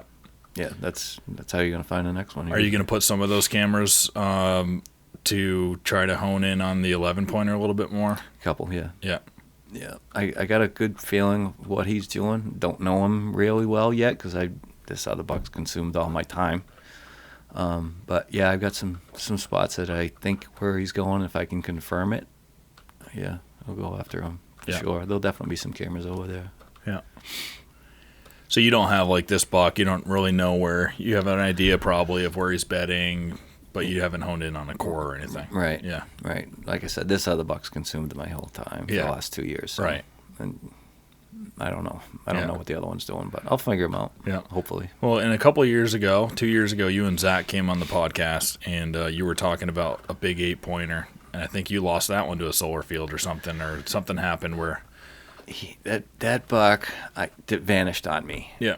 It was a nice big 8-pointer, like almost 160-inch 8-pointer, and I was I remember talking to you about this. That was an area that I was on him. I know I was ready to kill him. He was a 6.5-year-old deer at that point, and it was November 3rd. I'll never forget it. And all of a sudden, I'm just there one day, and a freaking skidder drives by in front of my camera. And 10 days later, there wasn't a twig on this property. They totally wiped it out. I was able to go in there and get my stand and get my cameras, but they wiped it out, and that deer was gone. Yeah. I put cameras all around the surrounding area. Nothing. Couldn't get us. Couldn't find him. Maybe he got ran over by a skidder. Nope, he didn't. Because another buddy of mine started getting pictures of him 4.5 miles away. Whoa. That deer just totally made a big move. He just got up and moved, and as far as I know, he's still there now. It's not a spot that I hunt. Your buddy hunts it too, so. There's a lot of people that hunt it. It's actually a wildlife management area. Yeah. But that was another buck I never got a daytime picture of him. And I don't know of anybody that ever has. He's just super nocturnal. Mm-hmm. Basically, I think he's basically one of those unkillable bucks. I really do, if there is such a thing. But yeah, everybody I know that's gotten pictures of him have never gotten a daytime picture of him. But yeah, he moved 4.5 miles, and I know he stays there because they've as of last fall they were still getting pictures of him. Yeah, so he's still alive as of last fall. Yep. He's getting up there into that age now where he might be unkillable. He's probably around 10 years old now, I think. So yeah. Well, sometimes when they get older though, Yep. They can get easier sometimes. Mm-hmm. I don't know. I've heard it. I personally haven't experienced it, but I've heard of guys that they get on a deer that's 8-9 years old, and the deer seem to get lazy sometimes, and they make a mistake. But this guy just super nocturnal. Yeah. So I don't know if anybody will ever kill him. It's like that deer last year that I was hunting, that I was calling spooky. The cameras that I had out in there, I had hundreds of videos of him hitting scrapes. He liked to hit scrapes. I don't know that he was an aggressive. I didn't have that much history with him. I only learned him for like 3 months. But every video that I had was nighttime. Mm-hmm. Every single video. And then I was hunting down here, and I got a cell cam picture of him that day. And it was the first time that he was ever in daylight. And he was 11 and a half years old. So I imagine the other years he was also nocturnal all the time. So it was very uncharacteristic for me. I was like, holy shit, he's actually in daylight. Because up until then, I just figured he was completely nocturnal. So I packed everything up, zoomed up there. As I'm driving up there, the landowner, who I have permission from, sent me a picture. Dude, he just went through my backyard. Really? I was like, holy shit, today's the day. He's being very uncharacteristic today. He's going to die today. What time of year was it? It was November. It was like November 7th or 8th. Okay. Yeah.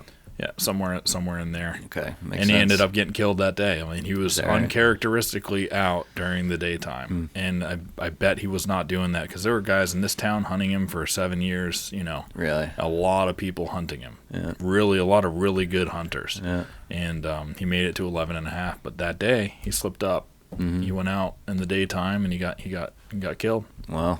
Yep. Crazy. They make mistakes. There's not always somebody there to see it, but yeah. Wow.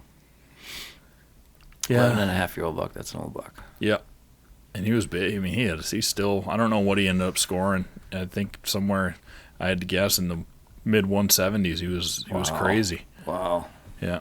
At that age too. That's unbelievable. Yeah. Jeez. Yeah. Had absolutely grinded out teeth. nothing left of him. I think he ended up weighing just under 200 pounds still, but looked pretty skinny. Mm-hmm. But yeah, he was a unique deer. Yeah, those nocturnal deer, I don't know what you found and how you could try to kill them, but I just think you just must not be right in their core if you're getting nocturnal pictures. That's what I think too. It just has to be what it is. Yeah, I don't that 8. I started getting pictures of him. It wasn't daylight, but dawn and dusk. That was the day before, weeks up leading up to where that skidder came through, and then that screwed everything up. But I was starting to get pictures of him first light.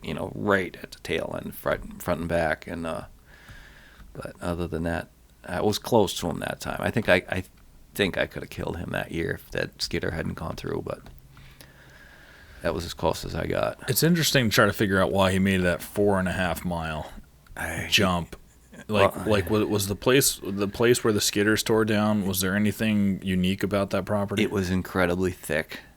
I mean, really, really thick. And was it like a dark thick? Yeah. There was a lot of dark pines in there. There was a lot of, but there was also a lot of oak trees. It was thick. He could stand up and eat. He didn't have to go anywhere. And I got a lot of sheds from that deer. I found the sheds 3 years in a row, and his antlers were like as smooth as glass. And it was, as he's walking through the brush, it was like he was wearing them down. I can show you the antlers. I've never had a rack that was as smooth as that. And you could tell it was just from walking through the brush. Wow. Were his bases not smooth? Bases were not smooth, but everything that on the outside was super smooth. Yeah. I mean, like glass. So he lived there. That was his core. Didn't move a lot during the day, but. So my question is that in that 4.5 mile spot where he's at now, is there a part of that feels and looks like that place he was used to living? I don't know. I don't go there because I know that I got friends that are hunting in there, and I leave it alone. Yeah, you should let your friend know, like, hey, this is what he was like, because it's weird for him to go that far in like a suburban type. I know deer range, but he sought that place out for a reason. There's got to be a thick patch there. There's got to be something that felt similar to I agree. what he was used to. Yeah.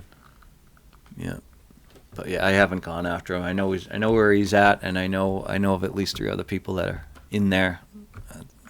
Okay, I'll find someplace else. I don't like crowds. No, me either. I'm just I like when I hear things like that, it just sets my mind off. Mm-hmm. There's got to be a reason. I want to try to figure that out. Yeah.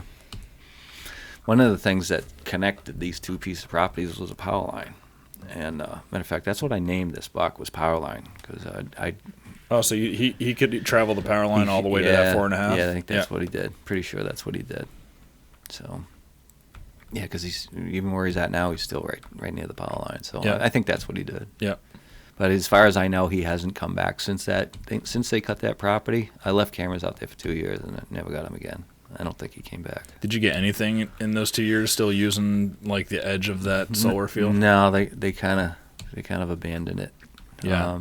And now it's been a couple of years. I haven't even been back there, so they might be filtering back in now. I was just thinking about that. Might be something worth taking another look at now. Yeah. Now that I got time, I can do it. I was just thinking about that this morning because I re-listened to a little bit of the podcast that you and Zach did a couple of years ago. And I was just fast forwarding to try to get to the point where you were talking about this 8-pointer. And I had mentioned at that point that a real nice little sweet spot rut area that I was hunting that was only about 5 acres of huntable land that abutted an 80-acre posted piece that was owned by a business. Mm-hmm.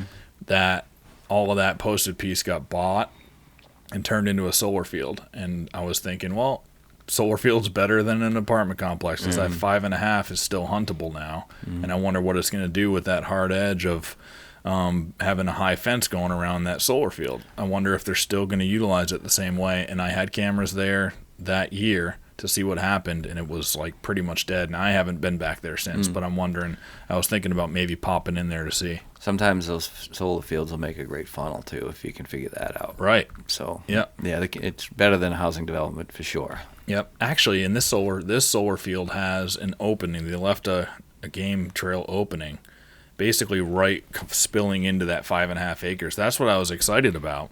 I was like, all right, well, there's a hard edge funnel where the high fence is, but there's an opening. I'm sure the deer are going through that still. And I had a camera right on that opening that whole first year, a cell camera. And I didn't see much happening. Maybe they were just trying to get used to this new, thing there. And maybe it is. I should dip in there. It's one of those places. It's very easy access. I can dip in real quick. I should go check that this year. You check that out. I'm going to go check out this spot, and we'll compare notes. Yeah, let's do it. Yeah. I might even go in there tonight because I'm trying to find a place close to home, where I can set up on the ground and possibly get a doe. And I haven't been in there. I think I might do that tonight. Is your son old enough yet to join you yet? He could. I don't think he would sit still or quietly. Not that I care. But he's 5.5. Yeah, a little young. I was thinking about that the other day. Yeah. Like just bring him out behind my house or something in a place I'm not really trying to kill anything and just get a couple of sits in. Yeah. Yeah. Even if you can just do that and kill a doe with him, that'd be awesome. Get him fired up. Oh yeah. Yeah. Yeah. My daughter's better at, we'll go to the edge of my backyard and got 1.5 acres of woods back there, and I rake the trail through there so we can walk through it quietly. And when we get to the edge, I'm always like, hey, let's go. Maybe we'll see some deer, but you gotta whisper the whole time. And she listens to it even at 2.5. Nice. Wow. So she'll go down that trail and she stays quiet at least for 5-10 minutes, and then her voice might go up, but yeah. Yeah, my grandson's not ready yet either. He'll be 3 in a couple weeks, so he's not there yet. But it was funny. Sunday night, my son sent me a video of my grandson Bentley, and he's wishing me good luck on the big buck. It was pretty cool. Awesome. That's great. But yesterday he came over to see the deer in the cooler, and he wouldn't touch it.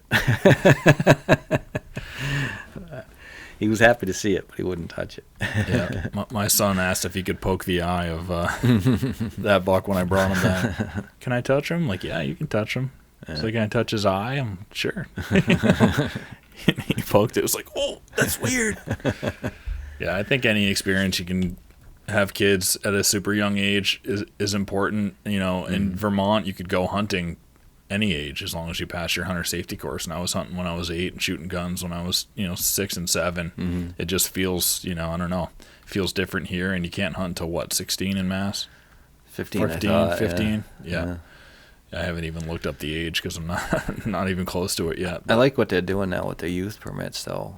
What are they doing? So if I haven't done it firsthand, but it sounds like if you get a youth permit, they can use it all year long now. It's not just for Youth Day anymore. Oh, cool. Yeah. So take get the kids involved, get that youth tag going, and they can go out with you anytime. Yeah, Mass is doing a lot of things in terms of they're trying to be a lot more. All the rules you can see that are the new regulations and stuff coming out. It's going in the right direction. Is adding more opportunity. Right. It's going in the right direction, which is shocking for Massachusetts. But yeah, I like it. Yeah. Like I said, we talked about the decoys. Matter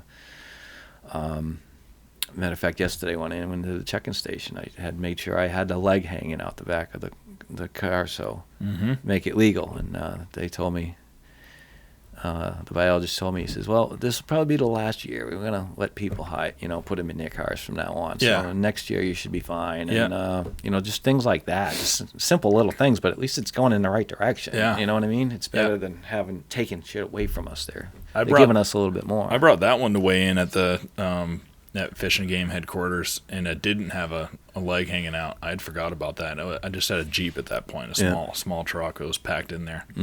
And they reminded me of it. They didn't, bust my ass or anything about it. They were just like, oh, you got to have the... Yeah. I think they could tell that it's like, this is kind of a stupid... I think if you're at the check-in station checking in a deer, they realize you're not taking it home. You're not trying to hide anything. So, they're pretty smart about that. But, just little things. And like I said, it's going in the right direction. At least give us a little something. The 500-foot setback would be a good one that would add a lot of opportunity for us in this part of the state. That would be huge. If they changed that to 300 like New Hampshire, or 250 would be awesome. Yeah. That would be huge. even if it's just archery only. But Right. it seems like they're open to a lot of things like that. I'd like to see the bear season coincide with all of archery too, because every year I got a couple bears that walk by that it just never seem to fall in the season. Yeah. So I'd like to be able to shoot a bear Yeah. if the opportunity presented itself. So, but I think that's coming too. Like, Yeah. I know they've already talked about that, and I think that might be in the works next year. Now, what would you do in this scenario? This is the one I'm a little bit worried about because it'll change the way that we view hunting season. That we view, like, we have our cycles and our times. It turns January, we start going out and, fresh, getting our cameras reset. And then February, we might start shed hunting. And we have our season. It's deer season for us all year because we're doing something. Right. We have it the way it's been. But what they're doing in Nantucket, starting with a January season, is something that they want to implement eventually. January, even into February 15th, extend the season out to that, which would provide more opportunity. The whole state or just Nantucket? They want to do it the whole state eventually. I had Martin. Really? I had Martin Feehan on. We were talking about it. There's a good podcast. You guys go back and listen to it. That's like they're kind of testing it out on the islands first. But he's like, look, eventually we'd like to roll this out first in zone like 11 and 10, 9, and then eventually everywhere. And what I didn't like about that was the tags that you get would be on a calendar year. You'd get 2 buck tags, but you could hunt in January and kill one of your bucks for that year, and then in the fall it would be like, shit, now you're extending this. It does a weird thing to your mind, especially like someone like you is like you want to hunt the full season. Like, that would change things big time. I don't think I'd like it. I don't think I would. And one of the reasons why I wouldn't like it is there's going to be a lot of guys out there that are going to shoot deer. They're going to shoot does, and they're going to walk up to them, and they're going to be shed bucks. Yep, that's one of them. That's I brought that up to Martin. I sent him a long email after this. That was one of the points. Yeah, I wouldn't want to do it. I mean, I've done it myself during muzzleloader season in Mass. I shot a really nice doe a few years ago. I walked up to it, and it was a shed buck. Think about the giants. Yeah, the giants that are going to get they killed by mistake and get a doe tag put on them. A lot of those are, those big giant mature bucks. They're the ones that are going to drop their antlers first. Yeah. Yeah. So yeah, it's going to happen. So I don't like it for that reason. There will be a lot of deer get shot that shouldn't be. Also, you could technically kill 4 bucks from the same birth class or same group. Let's say November, you shoot a nice mature buck. A really good hunter could take out 4 mature bucks from the same quote unquote like breeding season, because then when January 1st flips, they get 2 more tags. If they have a couple of giants that they know where they are, they could go in there. And I just think for what it could do to like the age structure and like groups of deer, I think it could do some funky stuff. I can see that, and it's gonna take some discipline on the hunter's part too. If you don't do it, if you want to kill all your deer in one season, be my guest, but you're just shooting yourself in the foot for down the road. So don't do it. Yeah. There's a lot of guys that put self-infringed limits on themselves, like I do. It would take more people to do that. If they're going to extend the season like that, you're going to have to. A lot of guys are going to have to say, "Hey, don't go crazy." Yeah, but still, I'm just nervous about that. Yeah, I don't know. It's legit. You hadn't heard about that possibility until right now. No, I heard about it for Nantucket. I didn't realize they were talking about it statewide. Yeah, well, I think like anything, they ease into something. Like opening zones, the eastern zones, the 2-week earlier season, which happened I don't know how many more years ago, right? And that happened for a while, and then eventually the whole state opens up to that. Like, that's how they're thinking, which is good because everything they're doing is adding more opportunity.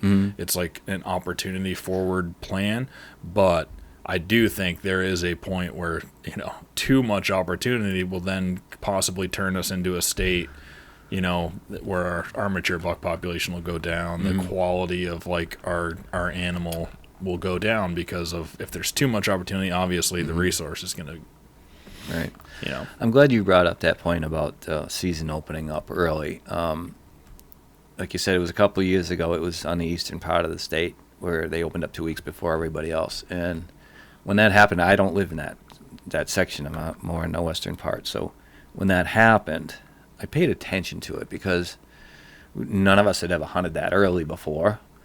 And I started to see, some of my buddies were killing nice deer right off the bat. And then so I started paying more attention to it for my own self. And that's when I realized that if you had a really good opportunity to kill a big buck the first 2 weeks of October. Mm-hmm. I mean, I don't know if guys understand that because it hasn't been around long enough.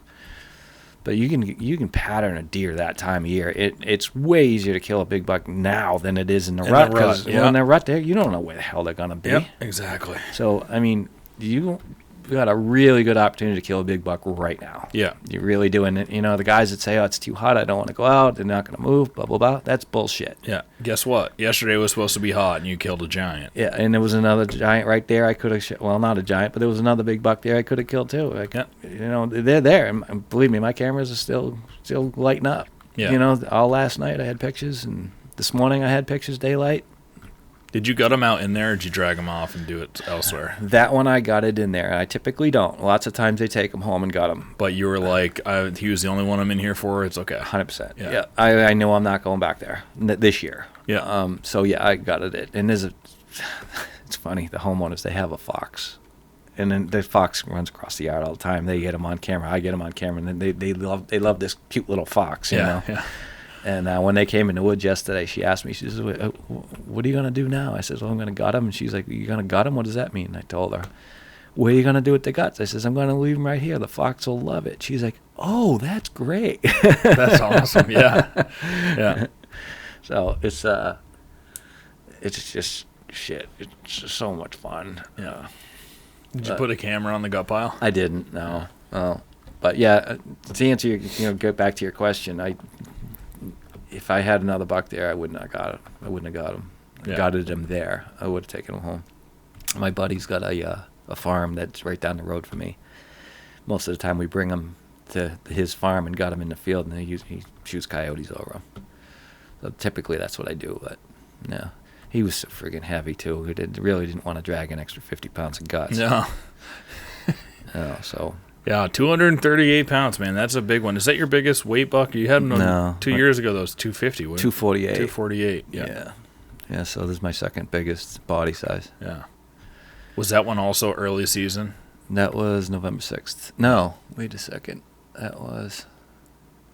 Yeah, it was November 6th. I shot that one. This was the first year that the other zones opened up early, wasn't it? Yeah. Yeah. So the very first year that happened, in the first 10 minutes, you were able to kill your target. Jumped buck. right on. I spent, put the time in and figure them out. If that's not a testament to why, especially if you're hunting a singular deer, right? Yep. And you have them somewhat patterned, jump on it. Yeah, and I learned it. I learned a lot of that from the guys that hunt in the eastern part of the state. I'm close friends with a lot of guys we talk, and so they turned me on to it, and sure as shit, it works. Yeah.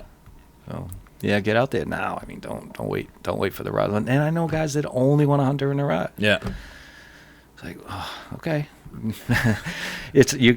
Yeah. I don't know anybody that can target a buck during the rut. A lot of that's luck. They're not on a typical pattern. You can hunt scrapes. I get all that. I totally get it. And yes, you can kill them, but it's hard to pattern a buck in November. Middle of November. Kill them now. They're a lot easier to pattern right now. Yeah. Plus, there's I think it's such a small percentage of the hunters that just got that diehard mentality, and it's just you want to experience every bit of the season that you can. Mm-hmm. Like yesterday, I did an all-day sit. Who does that on the first day? I would have. I just wanted to. I would have. Yeah. I was prepared. I had a pack full of drinks and my food, and I was gonna sit all day. Yep. Because that's the other thing. It's Buck. I knew where he was living so close to the house, just walking in and out. If I left for breakfast at 10 o'clock or whatever, good chance I'm going to bump him. So I was going to sit all day. Yep. I would have done it again today. I'd be out there right now. So, yeah. Well, especially your buck is up on his feet during the day a lot too. Mm-hmm. When you have, and that's why I was in there all day. This camera had on this apple tree. This is a property I never hunted before, and am able to hunt it this year.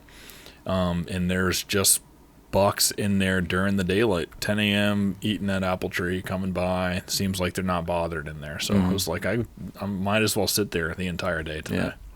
Yeah, good plan. Yeah, didn't work out. Wind screwed me up, but that was another thing. I'm glad you just said that, because another thing I learned about this buck is he got up every 2 or 3 hours. This buck wouldn't go to bed and then stay there. He'd go to bed, and during the day, he'd be there for 2 hours, maybe 3. I don't think I ever really got him for 3. It was like 2 hours. He'd get up and he'd move. yeah, Sometimes he'd move 20 yards and bed down again. But you got an opportunity there all day long if you're in the right spot to kill him. You know, even if he just gets up to stretch or get up to take a piss, I mean, it could be an opportunity. It's like, oh, where'd he come from? Well, he was laying there the whole time, and now you've got a potential shot at him. Yeah. So, yeah, you gotta be out there. yeah. And I wonder how many, most bucks are getting up a lot during the day and just making micro adjustments. Yeah. Or moving their bed They do with thermals. 10 or 15 yards or whatever. Yeah. Yeah, they're following the thermals and all that. So, that's exactly right. Yeah. So if you can get into a real tight core. Somebody was telling me, I think it was Neil Pendleton that was telling me about the drone guy that videotaped him out watching him with a drone. Did you see that? Oh, yeah. That's a real cool channel. It's a new YouTube channel. I haven't seen it yet, but I got to check that out. Yeah. But yeah, then that's what they said, too, is those bucks will get up and move all day long. They're following the thermals and that sort of thing. So Yeah, he has a drone in the air all day. Yeah. Yeah. All day, and he watches one buck to see what they do, and then he puts stats and stuff together. It's really cool. He's I messaged him. He said he's gonna come to Huntstock, Wisconsin. Nice. Because it's unique what he's doing. It's like a different way to study deer. We've got GPS studies, you've got farm studies, like high fence farm studies and stuff. But this is a new way to look at it, where you actually can observe a deer and a singular deer and how it behaves. For an entire season. You could follow one deer the whole season. He followed different ones, but he focused on, one deer for most of the season. I got to check that out. It's really cool. See it for myself. Yeah, it's called Whitetail Research on YouTube. It's got a great name. Yeah, check them out. But I think we'll end this one just over the 2-hour mark here. And that went by fast. Doesn't it? It does every single time. Unless there's anything else that you want to touch on. I think we hit it pretty good. I think it was a solid, real good podcast. Hopefully somebody can get some tips out of it. Yeah. Yep. And this won't be the last time you come on. I hope not. Because then that would be bad. It's like, geez, what has Jim been doing the last 4 years? He must be focused on one buck. If you don't hear from me, that's quiet. What I'm doing. Yeah. Well, thank you, buddy. I appreciate it. No problem. Thanks for having me. Yeah. Till next time, guys.